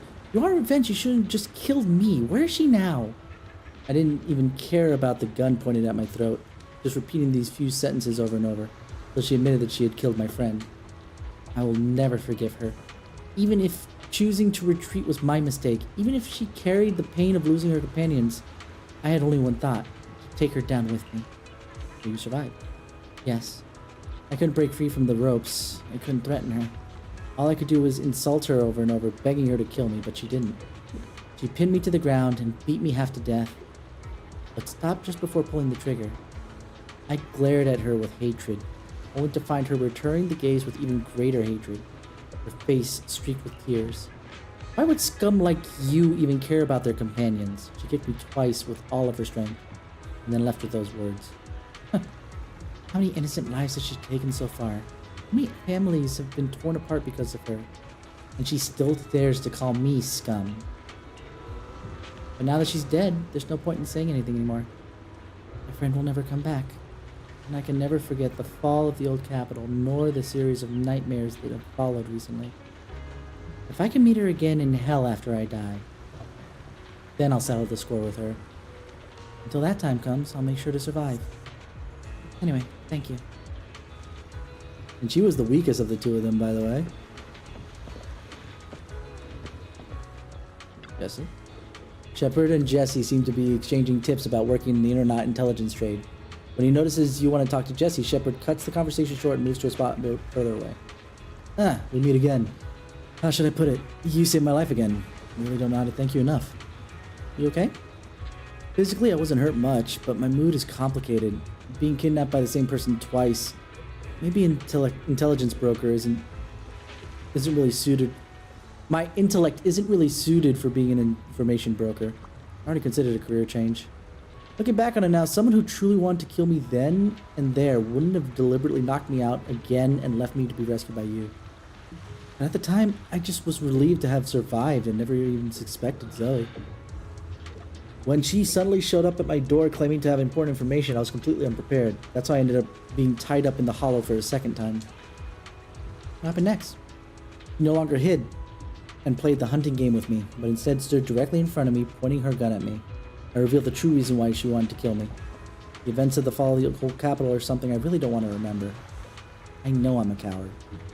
At the most critical moment, I chose to retreat along with the rest of the troops. But if you had seen the rapidly expanding Hollow Zero in person, you would have been terrified too. The moment you stepped inside, death was certain. Every soldier present knew that. My actions during the fall of the old capital are a stain on my career in the defense force. When I learned Zoe's true identity, I thought that being killed by her here would be nothing less than what I deserved. But she didn't kill you. Yeah. No matter how resigned I was, when I was about to get killed, I was still terrified, so I desperately begged her for mercy. But she didn't pull the trigger. I mustered the courage to meet up her gaze, only to find her eyes empty, looking at me as if I were an insect. She raised her gun, emptied the bullets into the ceiling, and walked away. It's meaningless. Those were the last words she said to me. Tell me, back then, outside the Hollow Zero, when we judged that our current forces couldn't stop the disaster and chose to retreat, did we really make the wrong choice? I don't know. What's the point of asking you anyway? What answer was I hoping to hear from you? Anyway, thank you. At the very least, because of this incident, I'm afraid I'll never forget the nightmare of the old capital's fall, nor the moment Zoe looked at me with those hollow eyes. So the problem might be that she creates more. Phaethon. I'll remember the two of you. Are you angry? How can I not be angry? I clearly told you if someone dies, you have to inform me immediately. And that would bring the experienced Hollow Raiders to handle the situation, yet you hid it from me and went on with the adventure. 2 inexperienced proxies with only 1 combatant to help, and you still challenged the bloodthirsty former soldier who killed so many? If I had known what you were planning to do, I would have never shared the location details with you. I came here to seeking a win-win, not to see rookies charge off into danger and get themselves killed. Sorry. Sorry? Sorry for what? Being able to defeat such a cunning killer and possessing that unique technique of controlling Bangbu? You've shown me the incredible strength and exclusive tech like this, Phaethon? You've shown me incredible strength and exclusive tech like this, Phaethon. How can I regard other proxies to do the same after witnessing what you can do? From now on, I, Shepard, will handle your commissions. I'm betting on you, and I can already foresee that you'll reign supreme on the internet. Wow, thanks so much. It's me you should be thanking you. No matter how famous information brokers get, their influence is limited. But if one day Phaethon becomes a legendary proxy, Shepard will also become renowned on the internet. But don't do anything so risky again. I don't want to be on I don't want something to happen to the treasure I bet on. Alright. And here we are. Mr. Nathan. And Trigger. So you're the sniper from Liar Squad. It's nice to finally meet you. And you must be the one who's been searching for me. Nathan, the younger brother of Lethe. It's good to see you safe and sound. That's right. I'm sorry for causing all this trouble. I nearly cost you your life, becoming a target of a victim from the fall of the old capital. Maybe that's what I get, not helping my brother and the rest of the defense force back then. When the reinforcements decided to retreat, I spoke out against it. I had family among the soldiers already in the Hollow, but I didn't have the courage to take that step. The one that might have cost me my life. This I'm person's sorry. audio setup is not as good, but then again, they're a secondary character, so it probably didn't matter. You don't need to feel regret or apologize. The outcome wasn't something you could have controlled. You cared deeply for Lethe, and even today you still think of him. To someone like him, who always cherished family, that's more than enough. Thank you. I heard you've been searching for the members of Liar Squad all these years. I'm nothing compared to your determination. Thank you for everything you've done, but please stop the search. It's time for you to start living a life that's truly your own. I hate to say this as a family member, but back then, they were already... I know. You don't need to say it. I've been drowning in a fantasy of my own making for years, but it's a fantasy that kept me from falling into the abyss. Nathan, Grim Vulture told me you have something you want to give me. Is that why you commissioned someone to find me? Yes. After learning about the bond between you and your squad, I knew I couldn't live with myself if I didn't get this to you.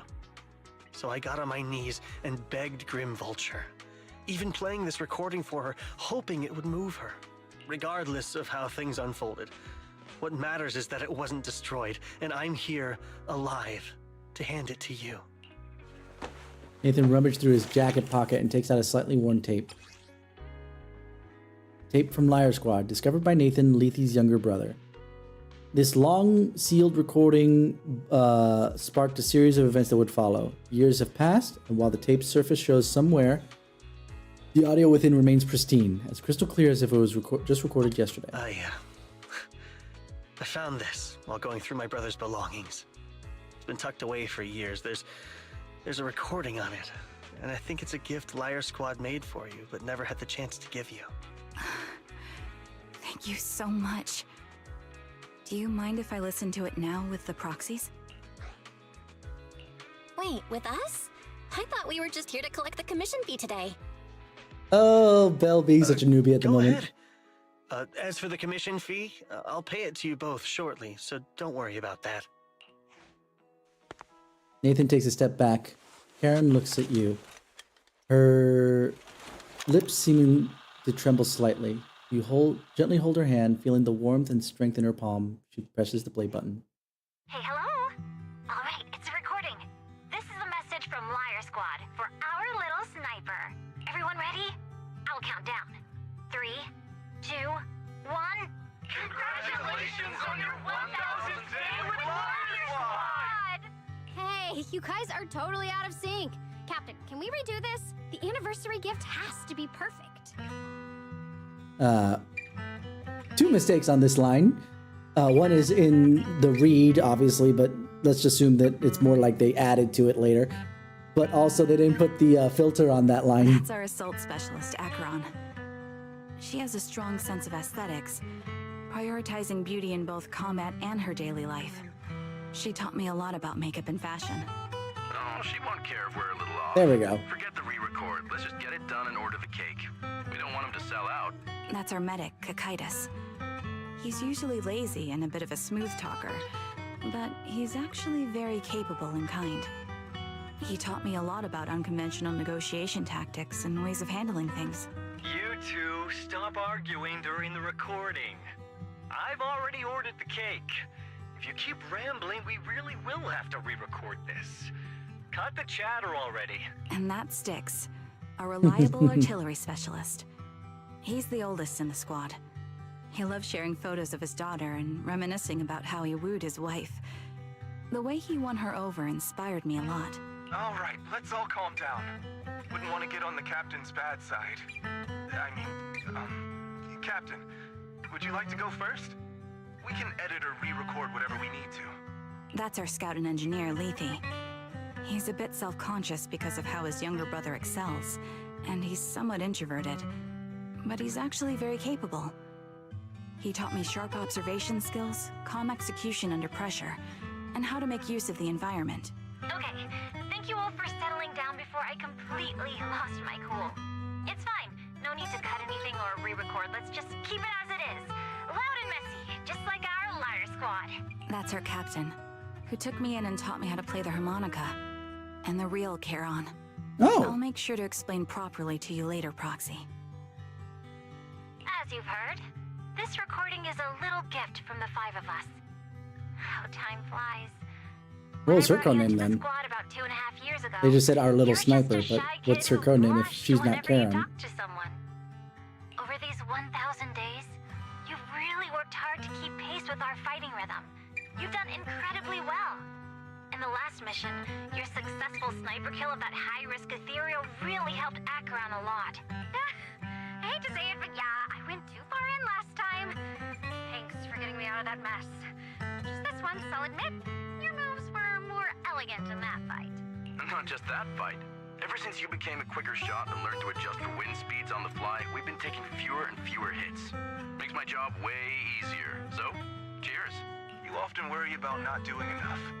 But in these 2.5 years, you've absorbed everything. This is so sweet. Like, I want to comment more, but it's just adorably sweet. Trust me, you'll become an incredibly skilled sniper. Having you covering us from the rear makes every fight feel safer. But you still have a lot to learn about socializing and romance. When peace finally comes to Eridu, leave us and live your own life. Where did that come from?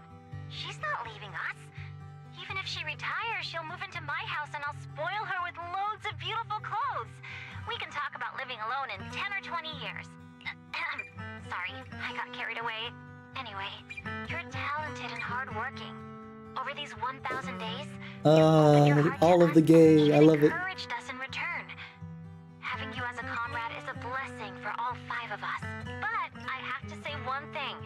You're always so sensitive and kind. Every time you see us get hurt, you look like you're about to break. Has our squad motto, having each other's backs, become too much of a burden for you? I get how you feel. When your squad mates trust you with their backs, your first instinct is to protect them, right? But that's not the way it should be. No one can shoulder everything alone. Don't try to carry everything on your own. Choosing to fight on the battlefield is my resolve. Feel it. Share yours with me. And when it's your turn to watch my back, I'll give my all to honor it too.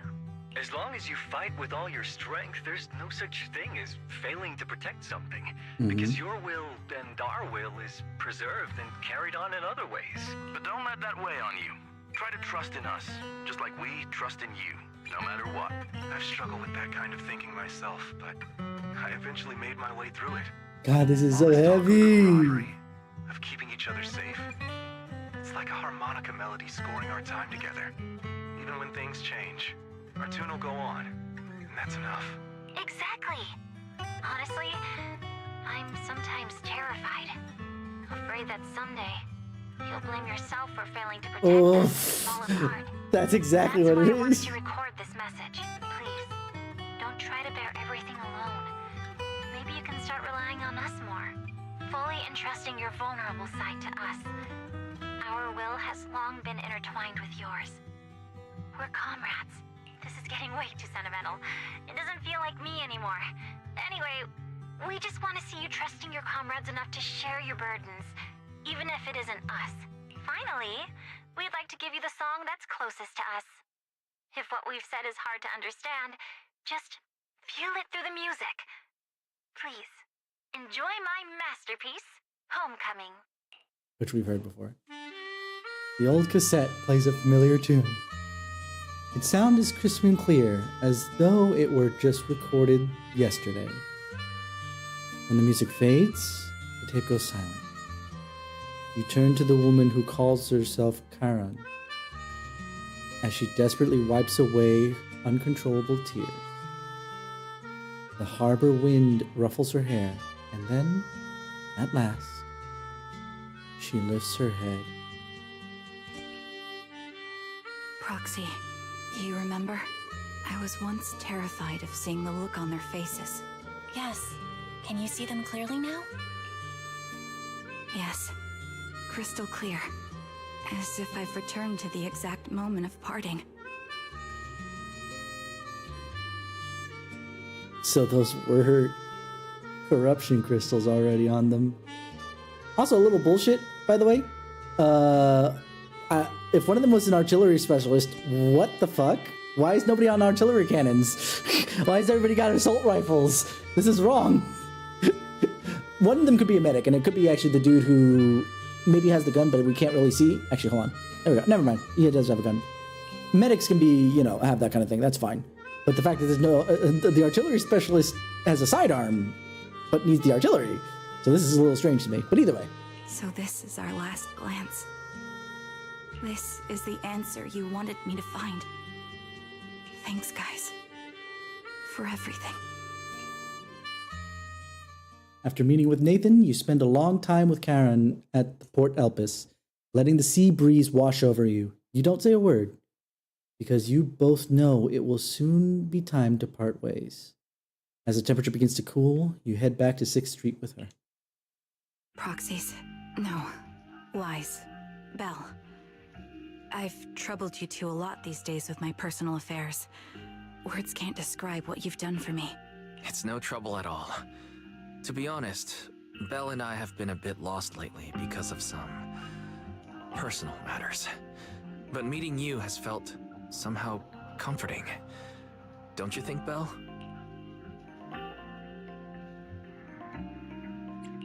Exactly. We got something out of the experiences we shared. At the very least, it's brought us clarity. I guess our wills have always been aligned, haven't they? Yeah. When I was trapped in self-doubt, unable to get out, I'm glad you were there with me. You're right.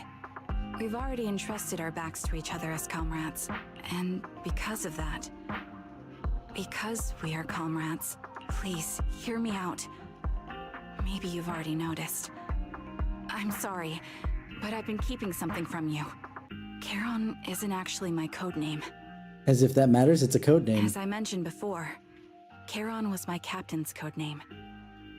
When I met both of you for the first time, I didn't want to tell you my code name, because I thought someone who couldn't protect their squad mates had no right to one. So I lied.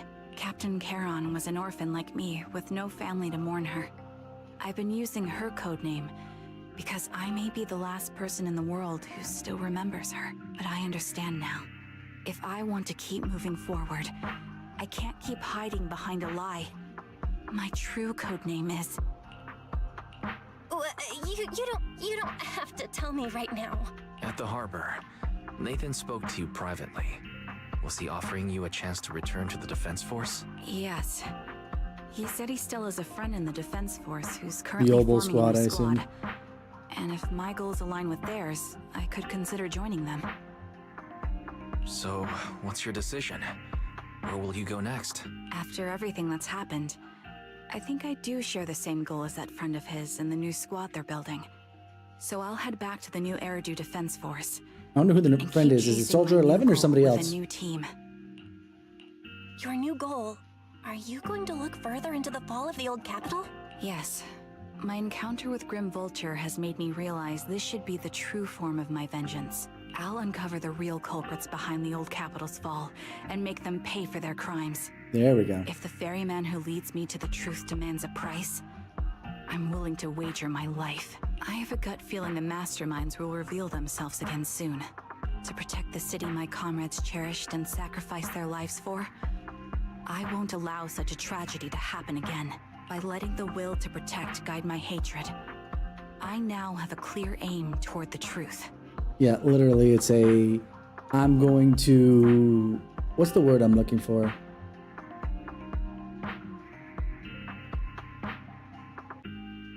It's a using the hatred as motivation, but you're applying it in a better way than obviously Grim Vulture did. That's what I thought. If that's the case, then for now, we probably shouldn't learn your true codename, or lean on each other too much. Are you saying we're on opposite sides? No, we might walk different paths. Those paths will lead us to the same destination. It's just that, for now, we can't say any more than that. Because right now, the one who's being found guilty of that is their teacher, which they don't believe is true. And that's why they're technically on different paths, trying to find the same answer. To be honest, after facing an enemy as ruthless as Grim Vulture, we're reminded of our own powerlessness. Watching you fight back, almost losing your life to a bullet, that feeling, we're nowhere near strong enough to protect you, and we're not strong enough to open up about our pasts either. Sorry. Without a second thought or hesitation, Karen takes hold of each of your hands and brings them together at her chest. If this is your slightly selfish principle, I'll respect it. You were once my proxies, and I'll keep this memory locked away as something I cherish. If, as you say, our destination is the same, then we should continue on our separate paths, striving to grow stronger. The next time we meet, I'll reveal my true codename. I hope we can become true comrades. I want your presence to forever remain in the melody of my life. Yes, it's a promise. This is so sweet. I really like the writing here. You watch the woman who calls herself Karen walk farther and farther away. A Defense Force soldier waits for her at the end of her path. Hello. I'm the sniper from the former Liar Squad of the Chrysoberyl Division, recommended by Captain Nathan, originally of the new Eridu Defense Force's Obsidian Division, Impera Squad. Yeah, I heard about you from my superior. You're the one who dealt with the serial murders targeting the Defense Force, right? Well, the new Eridu Defense Force is ready to welcome you back. Let me confirm a few details before taking you to base. Which squad are you applying to join? And did you have a code name during your previous service? Let's see if we I'm find it out applying from to join the Obsidian Division's Obel Squad. As for my code name, Trigger. I was Trigger of Liar Squad. I'm so confused. Everybody else was relative to the underworld. Different rivers. You had Charon, who's the boatman on the river Styx. Cocytus is another river in the underworld. Lethe was another river in the underworld. And she was Trigger. Why was she the only one that doesn't match? Or did she choose her own codename, lying again to push forward?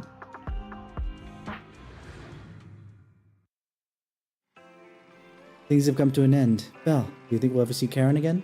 For sure. Yeah, I hope so too. We must grow strong, get stronger, and gain greater power to face any crisis. If we reunite with her, then we must hear her real codename. Exactly. However, after hearing about the connection between Karen and Grim Vulture, I can't help but feel a bit sad. Two people from the same fate ended up walking completely different paths, becoming enemies. Well, if we also encounter enemies who once experienced the same fate, but now walk completely different paths, with opposite goals, forced to become enemies, what would you choose to do?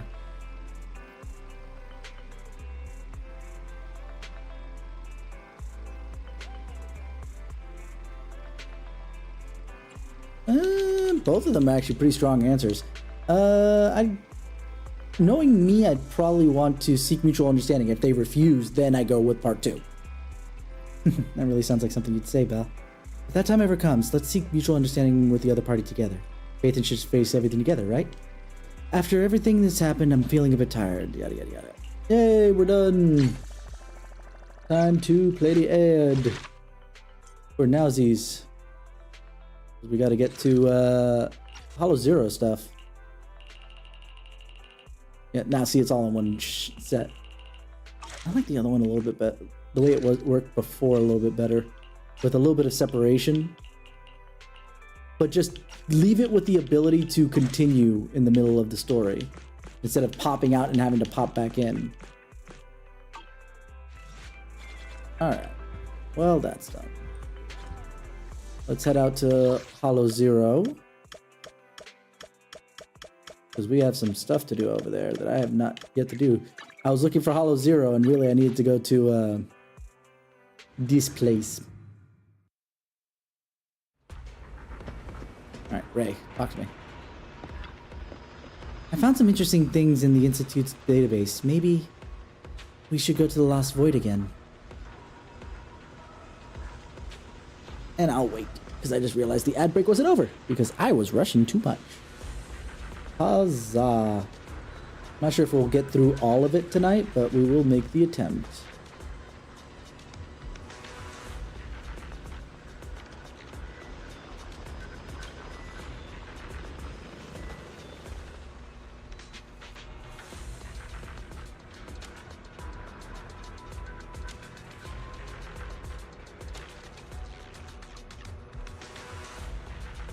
Alright. Welcome back, everybody. I found some interesting things in the Institute's database. Maybe we should go to Lost Void again. Is it about Geppetto? I submitted my self-reflection report a while back, but the Institute ignored it until recently. I just received the response a few days ago. As I expected, no major consequences. They're letting me off easy, so we can go ahead and keep investigating Geppetto. You just heard back from the Institute and you're planning to break the rules again?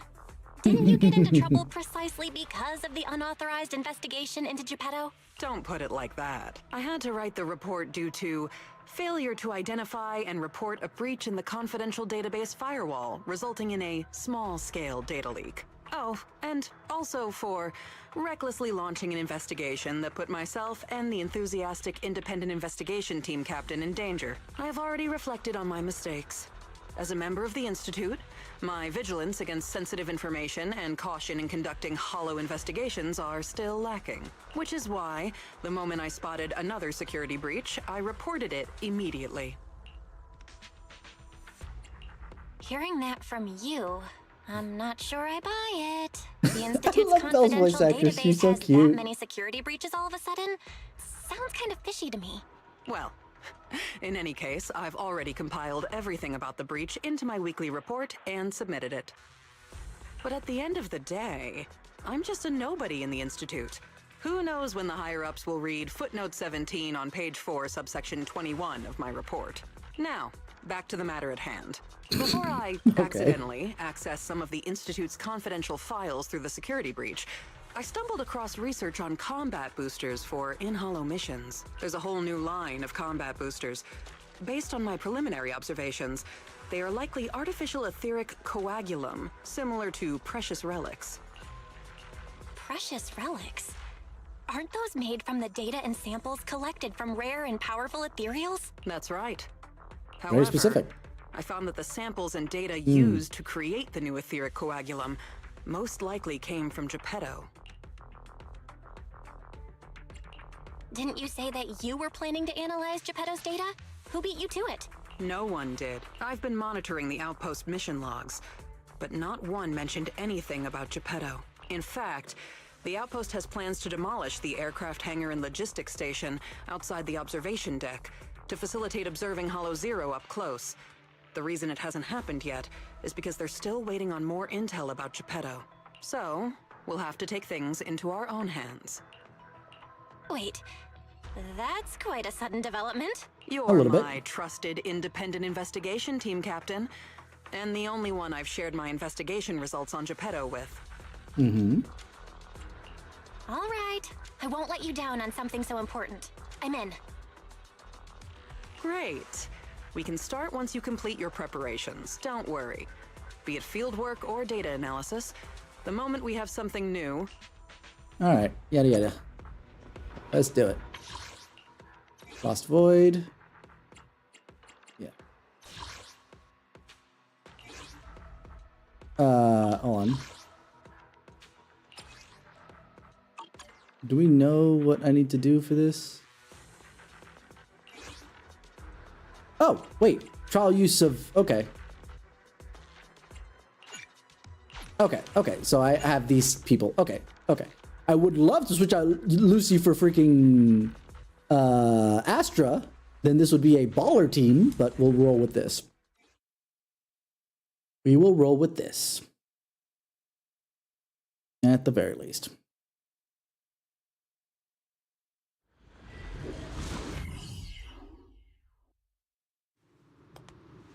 At least I have two characters that I'm very used to, i.e. Evelyn and Lucy.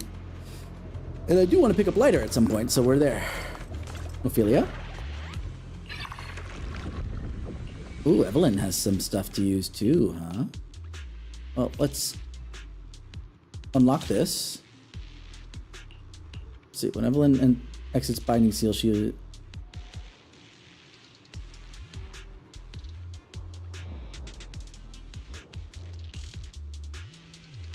Okay, damage increase, crit damage increase. I'm gonna go with this one for now.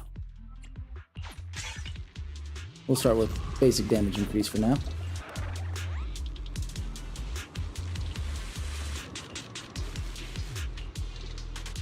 Alright, and Geppetto's influence on the ethereals is growing stronger. Okay, so we'll go through. So I need something with stun, dexterity, adversity. Which way? I guess we'll do ultimate because her damage on ultimate is pretty strong as it is. Let's do this one.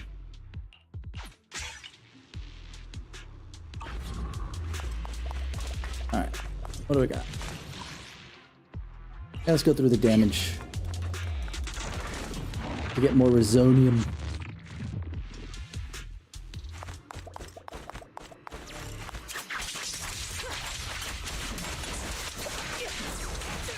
Easy. Get up.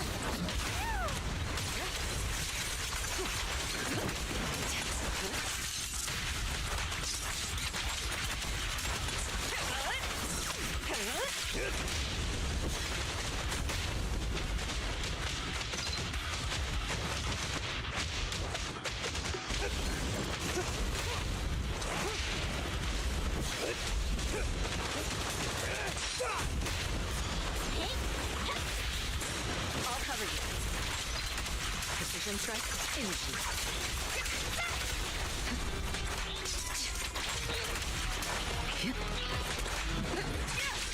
There it is.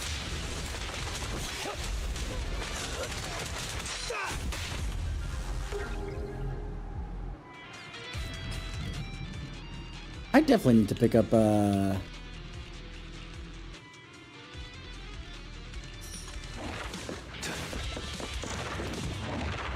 Lighter the next time he comes around, because he's honestly pretty cool. Fortunately, Miyabi was right after him, so I decided to hold off on that. Oh, hello.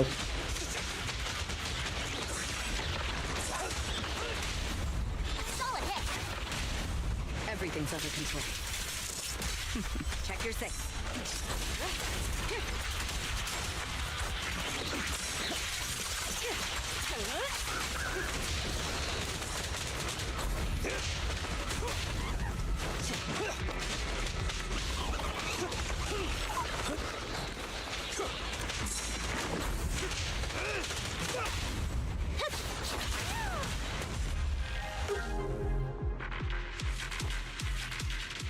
Alright, yes, we want this one.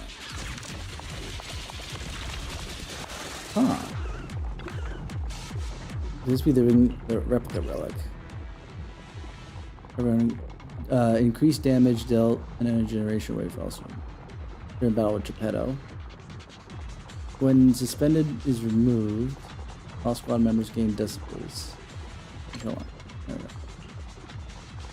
Reduce damage by 1% and energy rate by 0.5%. When suspended is removed, all squad members gain 300 decibels and the next ultimate damage. Pretty good. I'm not sure if I'm really spending too much money. And let's go with the S rank one just because. Looks like you found the replica relic I reverse engineered using the data from work. Oh, so this is the experimental prototype you made based on the Institute's data. Yup. The Institute seems to have used Geppetto's data to develop a new type of etheric coagulum in their hollow research lab. The end product of these experiments resembles the relics of powerful ethereals, but we can't confirm if those experiments used Geppetto's samples, so I labeled them replica relics. If the Institute can make it, however, aside from the ones I left in the hollow, other similar relics you might encounter during your exploration actually come from the Institute's hollow research lab. I'm certain they function just like my replicas, so you can consider them the same thing. Unfortunately, we don't have much info on Geppetto, so I can only speculate on the effects of the etheric coagulum based on my own data. Follow-up experiments are needed to confirm finer details. Follow-up experiments? Are you suggesting that I use the etheric coagulum during my investigations? I apologize. Please, do not worry. I kind of hope we get to use Ray in some regard later, because her design is hot. I love it. My experiments simply swap the data source to Geppetto. And I've personally tested them in the hollow. Still, it's not zero risk. I can finish the remaining Relax, Ray. If we're testing our theories on Geppetto, obviously we need to find out what the Institute is hiding. Even if you didn't ask, I'd test them anyway to see what they can do. All right. However, I do have to warn you. Although it is very likely that the etheric coagulum will work against Geppetto, there is also a chance that it might negative if you've decided to take some with you. Alright. Where else are we going? Encounter or heals? I don't need the heals. So we're going through the encounter.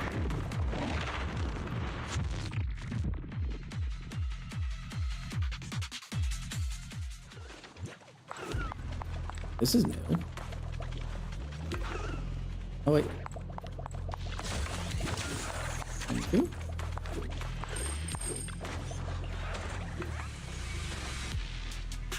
Okay. So we're testing luck, I suppose. Okay, we can get any one of these things. We just need to see. Okay, some gear coins. Nice. That actually helps me out right now. Let's do the combat for coins because we get more damage that way. Before I wasn't going to do it, but now that I got that, now I can need to get some more gear coins. Hello? You're supposed to be...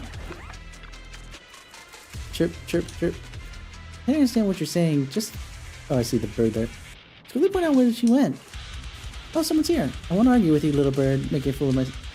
Hello, I'm Jufufu, disciple of the Yunkei Summit, and an occasional hollow investigator. Hello? Something feels off around here. Off? Are you worried about the ethereals, the ones who set ambushes and attack?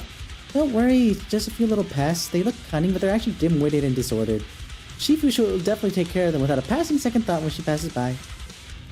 Don't even mention them. Even that big pompous giant behind them is no match for my Shifu. Talk about Geppetto? Little bird, I'm talking some serious matters here, so stop chirping.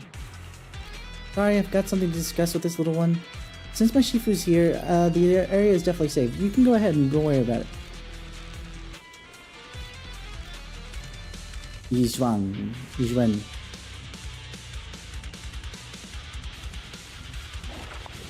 Okay. Alright, that was easy. I thought it was going to be combat.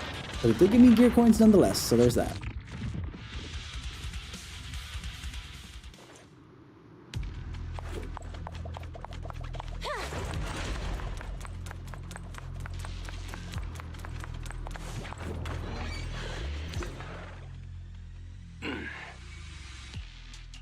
This is the Lost Void. What are you all... Since you did help open the bunker, we won't question your motives for entering Hollow Zero. Got that, independent investigator?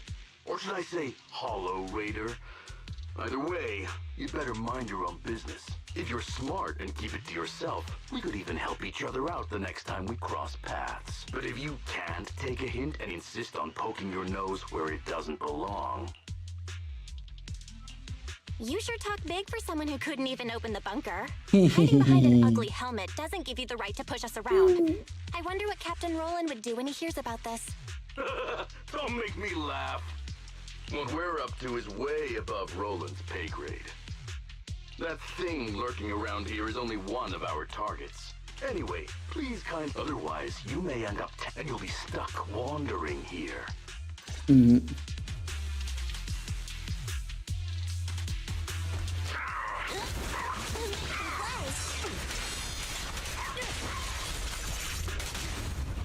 What's your honor really worth? Oh. Just finishing the jump.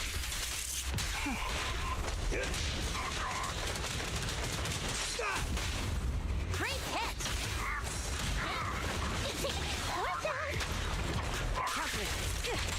Your journey ends with me.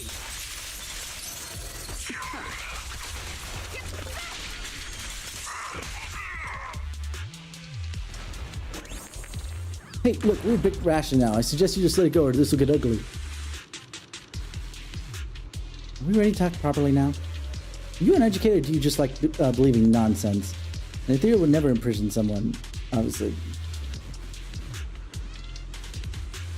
So, when you were locked out by yourselves? Yeah. Who's inevitable path?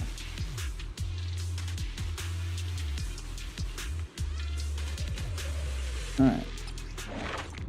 Locator card. Mercenary captain accidentally sent a map. Alright. So that's the map refresh ability I think that we got more recently now.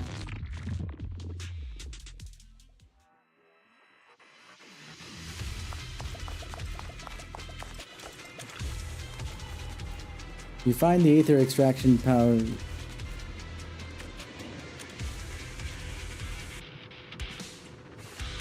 Because I can dodge it.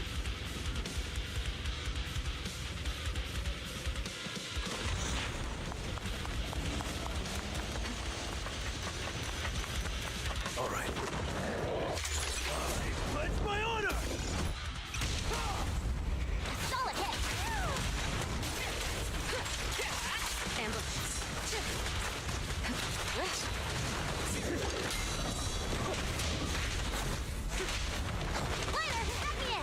And the winner is me!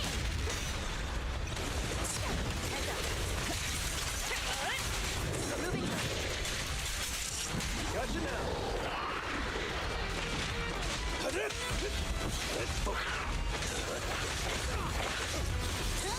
Hey, amazing play!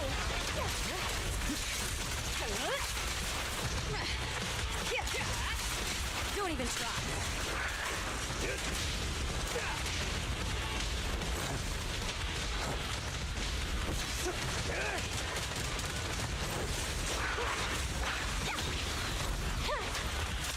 The best defense is a strong offense. We fight together.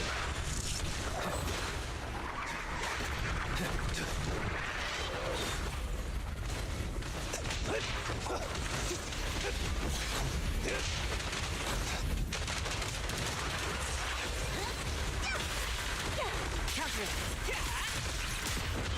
There it is. I'm unstoppable. Great hit! Everything's under control. Watch and learn.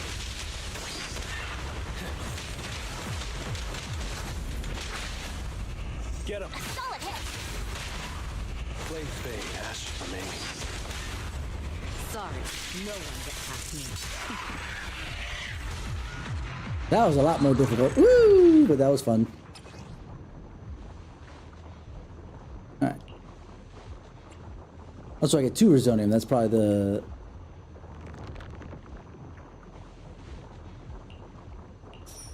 I would probably only get 1 Resonium if I don't do that, but 2 Resonium if I do.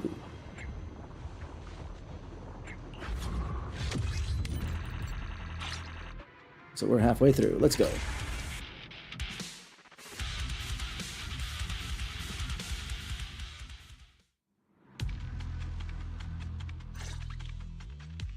The ethereals here haven't changed.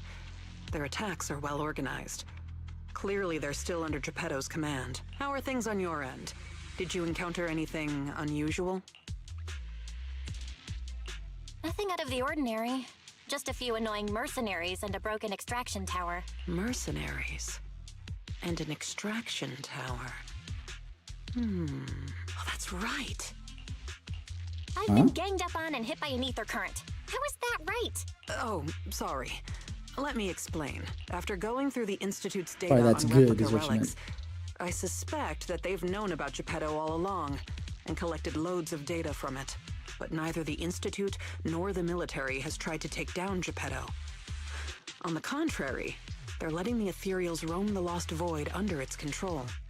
So they must think Geppetto's well supervised and don't see a reason for drastic measures. Those mercenaries you ran into were probably hired by the Institute to check on Geppetto regularly. That makes sense. But if they come here regularly, how did they get trapped in the bunker? That's because the situation with Geppetto has exceeded their expectations. Like you said, the etheric extraction tower was destroyed. Whether by sabotage or not, the ether currents clearly affected Geppetto and the ethereals it controls. Geppetto and its subordinate ethereals lost control and launched an unprecedented attack that overwhelmed the mercenaries. Their planned routes and tactics have all failed. They had to take shelter in the bunker and got stuck until you found them.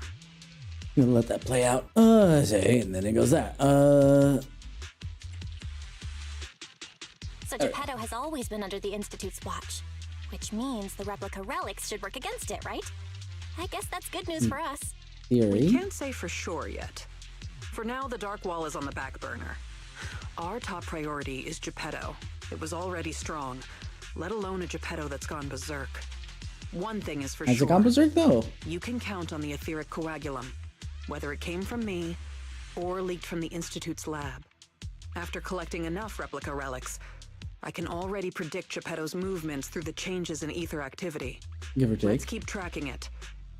But do be careful.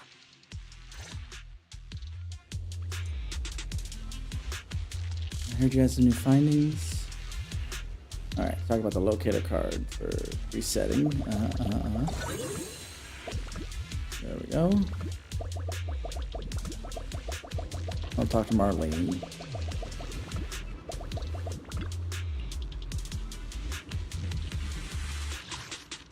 So basically I can reset the path.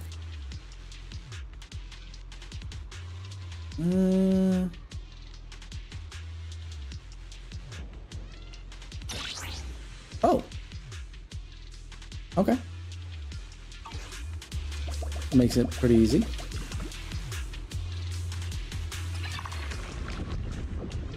Let's see. When enters her binding seal, her attack increases by 20%, while the target enemy's attack decreases by 20% after exiting binding seal. Okay. Oh, I want that one. I have something that has been used specifically with the ultimate bits, so that'll work perfectly for me.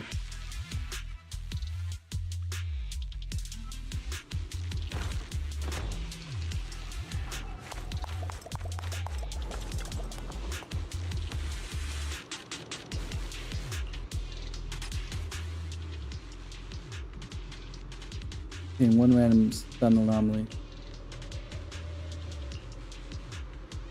I'd rather fight. Any last words?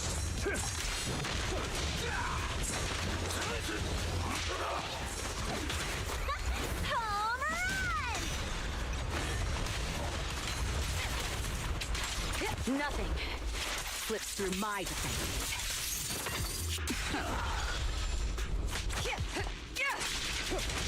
Make way for the undefeated champion! Something so trivial doesn't mean it's just... I'll take over now. Let me show you how it's done.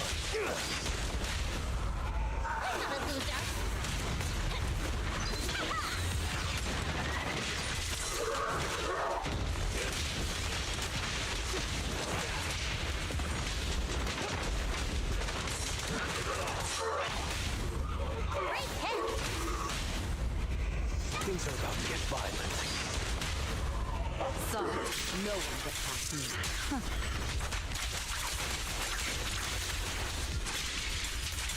Your journey ends with me.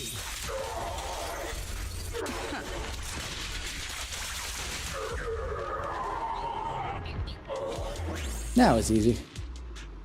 Okay, so I guess I get both? Yeah, okay. Either I get random 1 of 1, or I get both by fighting. And fighting... I like fighting. Fighting is fun.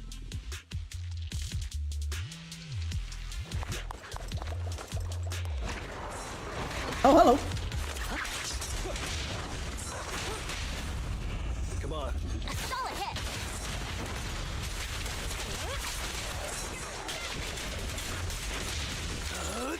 I'm unstoppable! Great hit.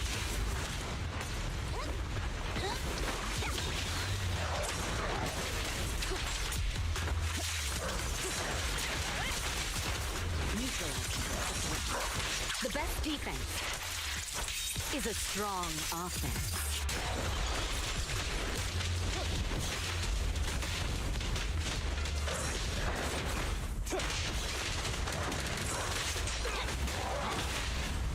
Securing the perimeter.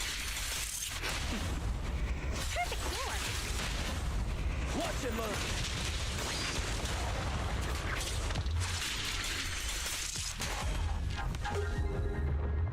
I saw the shop, started going to the shop, and then all of a sudden enemies popped up. Okay, so I can't rely on that. Can't rely on seeing the shop to be the thing that I need. Okay, so they're giving me stuff for free, I suppose.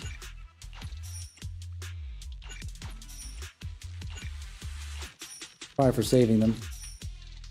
But I can't refresh. Alright, harvest challenge, this will work.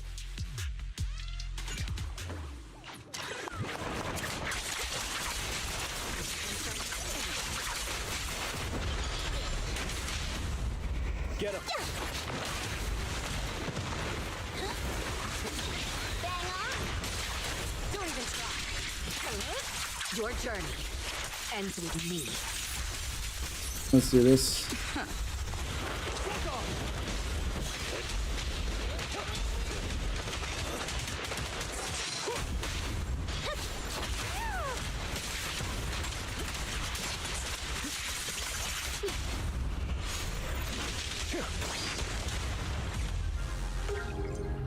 Nice and good. Alright. Yeah, let's get the stun one. So I can get level 2 out of that.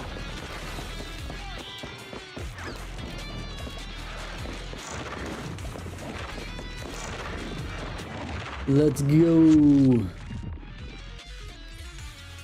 Before the last battle, let's get something the ads played through.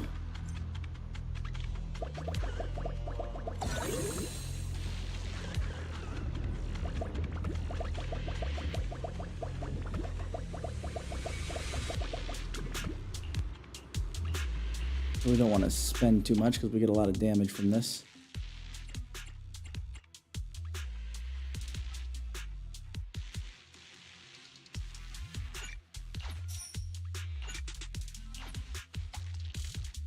Okay, we'll leave it at that. I don't want to spend too much. Okay, it's Ray, so I'll wait a second for the ad to break to finish over on Twitch. Do do do do do do do do.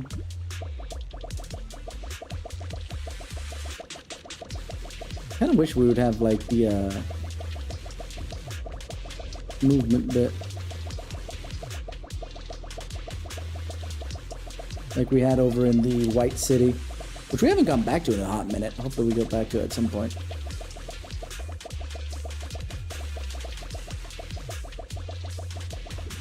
Let's see what Lucy has to say. What'd she say? Huff? What? I could still fight. But if you proxy insist, taking a break wouldn't be out of the question. Alright, Lighter. You need to rest. Let's stay here for a while. Don't push yourself. When I tell you I haven't rested well, just call me when you're ready.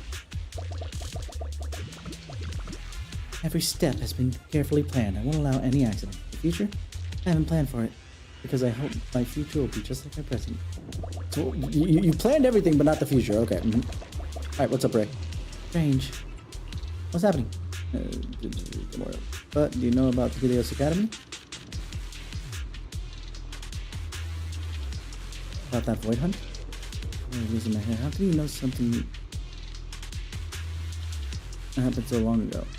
It's just some of the files that I found don't seem to be like the Academy's work. They look closely resemble research. Okay. Alrighty.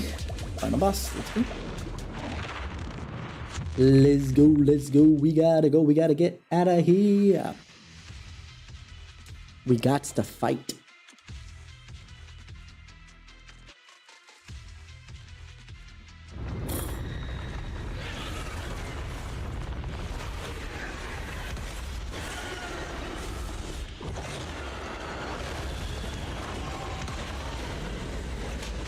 Make way for the undefeated champion!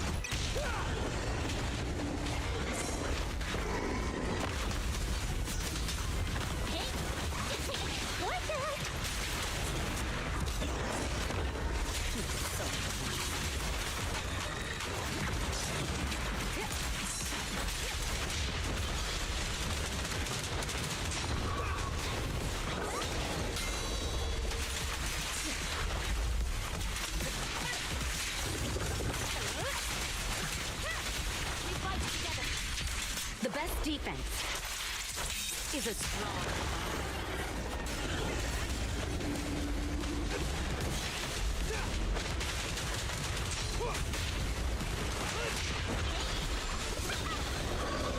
And the winner is me! Alright.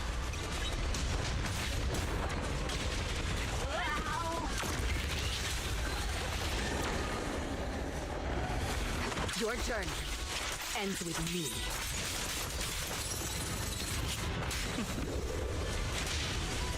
I pledge my honor!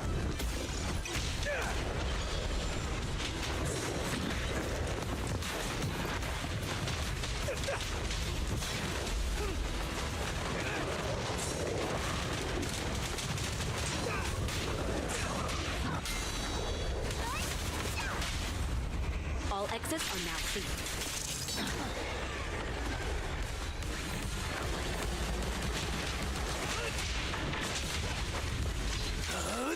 I'm unstoppable!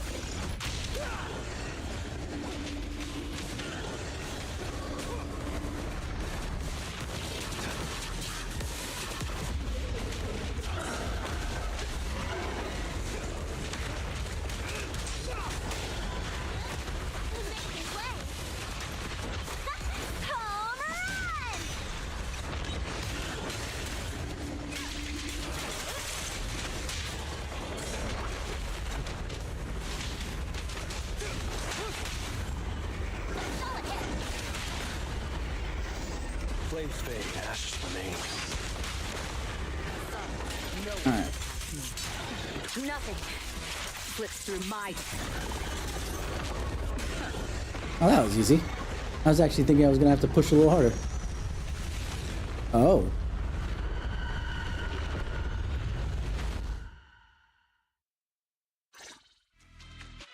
Geppetto is leaving. We have to go after it. Sorry, I'm afraid I'll have to ask you two to stay here. What happens next is none of your concern. Why are you still here? Didn't think I'd see you here again. I thought you'd be off getting permission to access the bunker. Is that the military bunker? Shall I get in touch with Captain Roland for you? You? That's enough. Let me speak with them. Why does this voice sound familiar? Is it just a similar... And who are you? Sorry, we're busy chasing after Geppetto. Not that it concerns you. The other way around, but they're talking. Be patient. Apologies for our previous discourtesy. It was our mistake. We only recently learned that you're... In any case, as an exceptional independent investigator, you Wait, this is the same voice as the one that stole the freaking Phaethon account. As long as you don't push further into Hollow Zero, we can provide you with all the information you want. Plus more useful tools like the replica relics. Furthermore, as a token of our apology and respect, we will also provide you with another piece of information before you leave Geppetto's territory. And what information is that? Have you ever considered that powerful corrupted entities might not just be an act of nature, but rather something created by people? Yes. What? Who are you? And what exactly do you mean? I guess we have more information about this than before. If the opportunity arises, I'll be in touch. Oh, and one more thing. I've received your weekly report, Miss Gray. A poor QA engineer has been distressed about your hypervigilance on the Institute's data security. So, based on his suggestion, and in light of your contributions investigating Geppetto, you have been granted extended clearance. You don't need to trouble your bamboo to write reports anymore. So whoever it is part of the Institute. Wonderful. Oh, I love it. I love it, I hate it, and I wish it would stop. But no, people have to take advantage of every little thing, even if it requires, or maybe not requires, but involves, you know, hurting innocence overall. You're already done resting? Let's hear about your investigation then. Although my mystery superior shut down the pursuit of Geppetto, the trip was in total waste. Be modest, Ray. I'm about to upload these Geppetto photos onto the Institute's database. Here, you get first dibs on checking them out.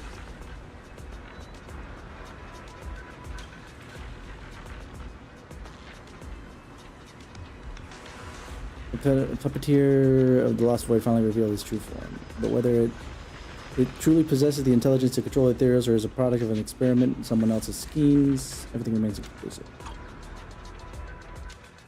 Thanks to you, the Institute gave me access to the files that were classified in a hidden directory. I saw another familiar name along with Geppetto, who, by the way, is now back under the Institute's watch after you defeated it. Let me guess. Nineveh? That's correct. As expected of my most trusted the other big independent boss. investigation team captain. All it took was that one hint from my, mystery superior for you to connect the dots. Powerful corrupted entities created by people. That's unsettling. At least we've got more time now to unravel these mysteries. I'll contact you as soon as I have more information, and we can investigate Hollow Zero together again. All right. Of course. Hit me up if you have something new. I can't get what they said out of my mind. Right, there's one other thing. I think I mentioned before that our outpost is planning to renovate. Following the Geppetto going berserk incident, the outpost has finally started demolishing its hangar and logistics station. They should be removing the last bit of the metal frames right about now. Outside the outpost, the direction of Hollow Zero, a loud sound roars and dies down as quickly as it arose. If you're interested, you can head to the observation deck to check out the view now. No matter how many times I see it, the fractured land in front of Hollow Zero still weighs on my mind.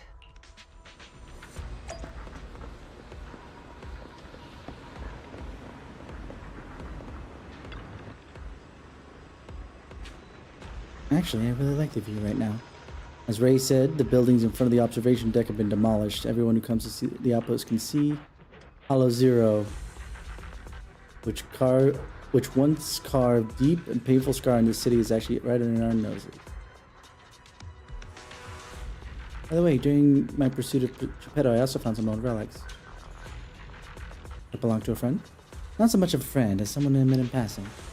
I just wondered, taking her records out of the hollow and returning them to the outside world, would that bring her some sort of solace? Ray still had a matter to attend to in the outpost, so she left soon after. Before you knew it, a more familiar figure appeared by your side, ? Oh, hi, Jufufu.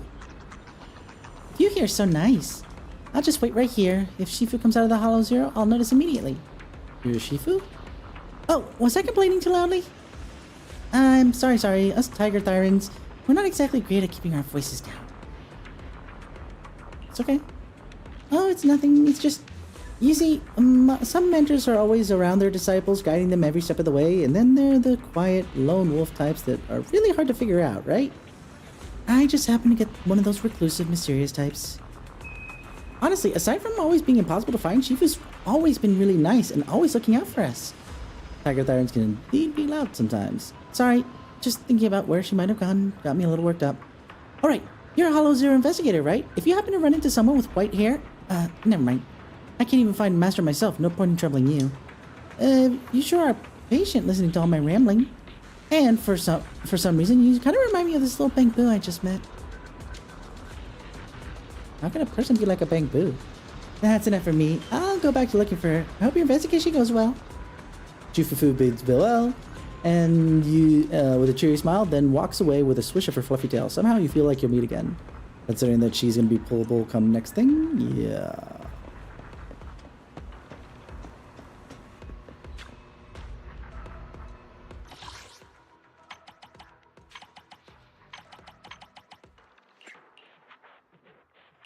Okay.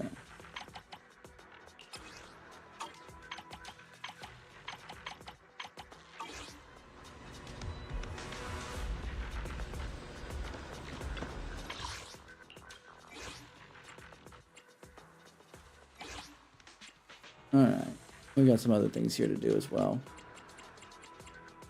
Well, before I end stream, let me at least...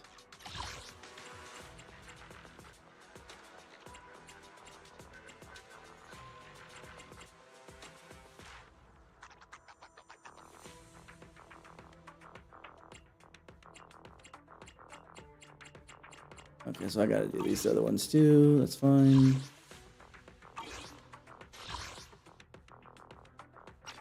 Oh, there's a new difficulty. We'll have to see that later. So let me at least do the last Shu defense that I haven't done yet before I end stream. We have Ice and Ether.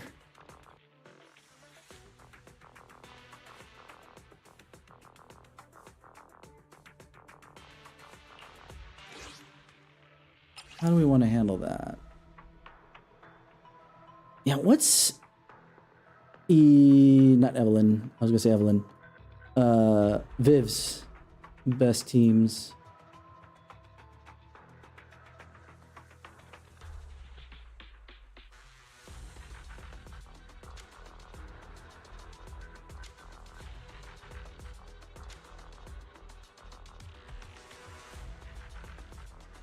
So Miyabi with Astra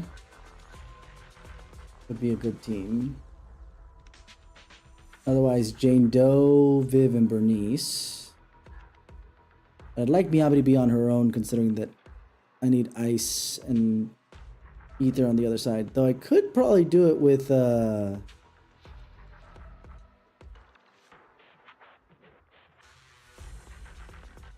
my Zhu Yuan team. There is that too. You know what? Let's give that a shot, shall we? So we'll put Zhu Yuan in the first team. And then we will modify this team to be... I would never turn down Lord Fake. One? Let's fight. I'll help. This. Did you want to admit a new good day, Lord Phaeton? And we'll select the team here. And we'll do it like this. Let's see if I can get an S rank with this. Fingers crossed. I got an A rank on the last one because it required an electric one, which my team is kind of slow. At least with anomaly buildup in particular.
Together we stand. The pleasure's all yours. There's nowhere to run. Stand down! Surrender! Remember to smile!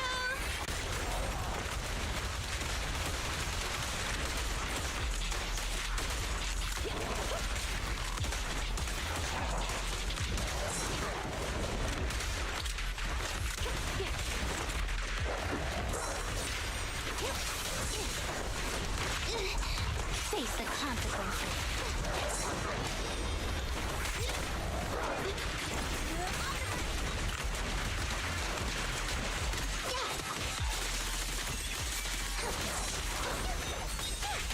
Justice is served. You asked for it. Mind your manners. Stand down! Surrender! Pressor K-22! Maximum There we go.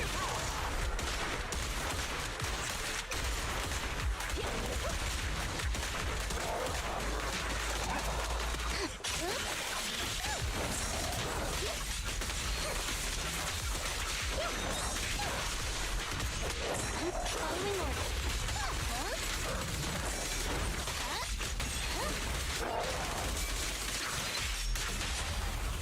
The pleasure's all yours. There's nowhere to run. There we go. Stand down! Surrender!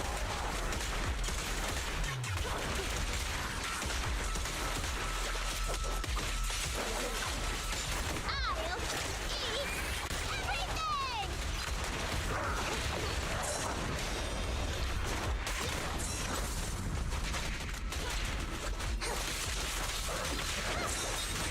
Following orders. Here comes the first.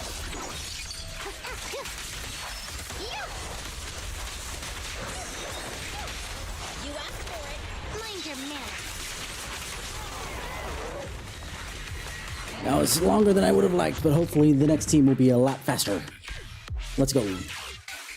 Let's focus.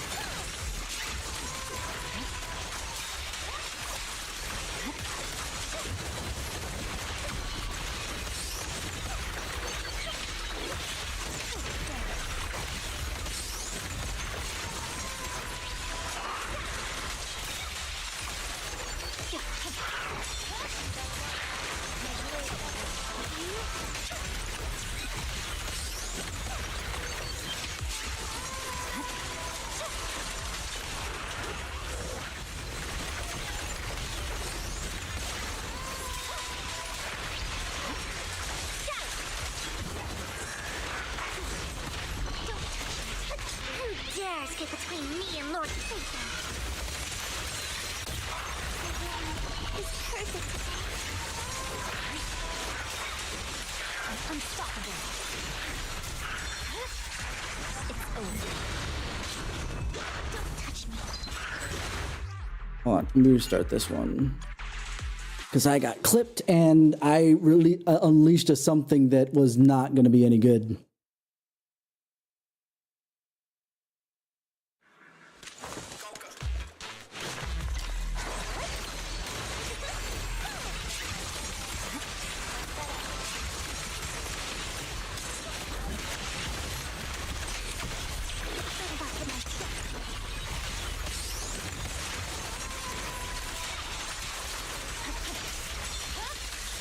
It's over.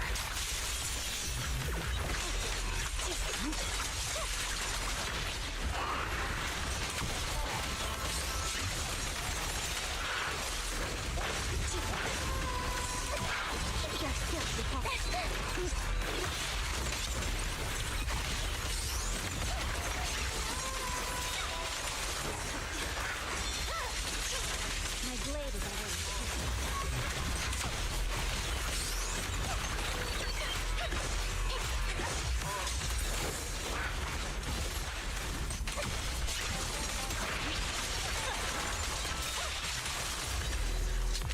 victory, the only option.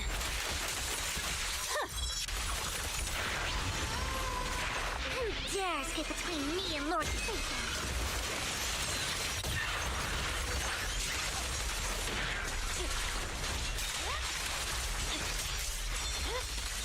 Weakling.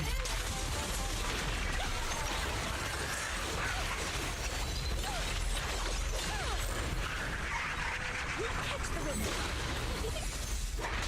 Catch the rhythm.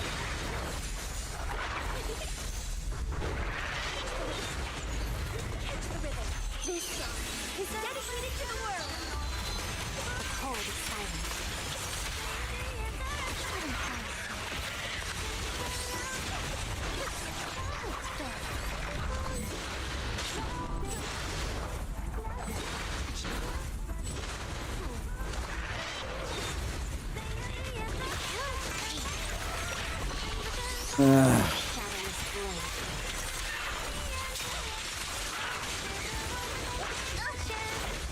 If that thing didn't do the freaking dodge bit.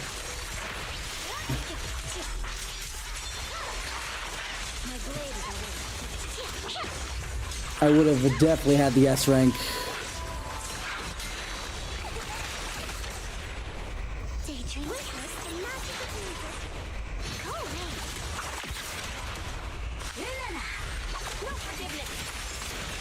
I swear on my blade. If it didn't try to do the thing twice, if it only did it once, I could have done it. But because it did it twice, I couldn't touch it until it was done. I hate that. Don't ever do that. That is the worst thing to do in a beat 'em up. Make it so that he's invincible for a long period of time. It is the worst feeling in the world because you have no way to stop it. None whatsoever. And if you do, you're not making it clear what I need to do to make sure that that doesn't happen.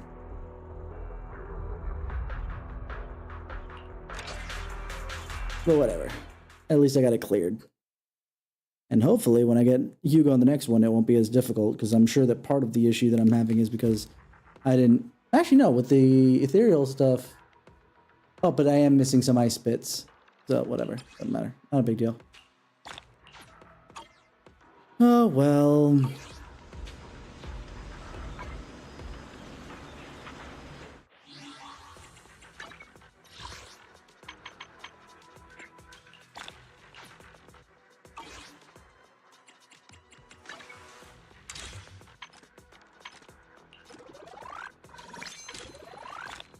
All right, but either way, that's where we'll end it for tonight. What we'll do... I thought I was going to have some more things to do in Zenless, that I wasn't going to be able to finish the Hollow Zero stuff in time, but I guess I did. So I will figure out what we're going to do on Wednesday at some point. But, yeah. Let's see if there's anybody we can raid in Tweesh before we get going. Somebody we know so that I'm not embarrassed about this, that, and the other.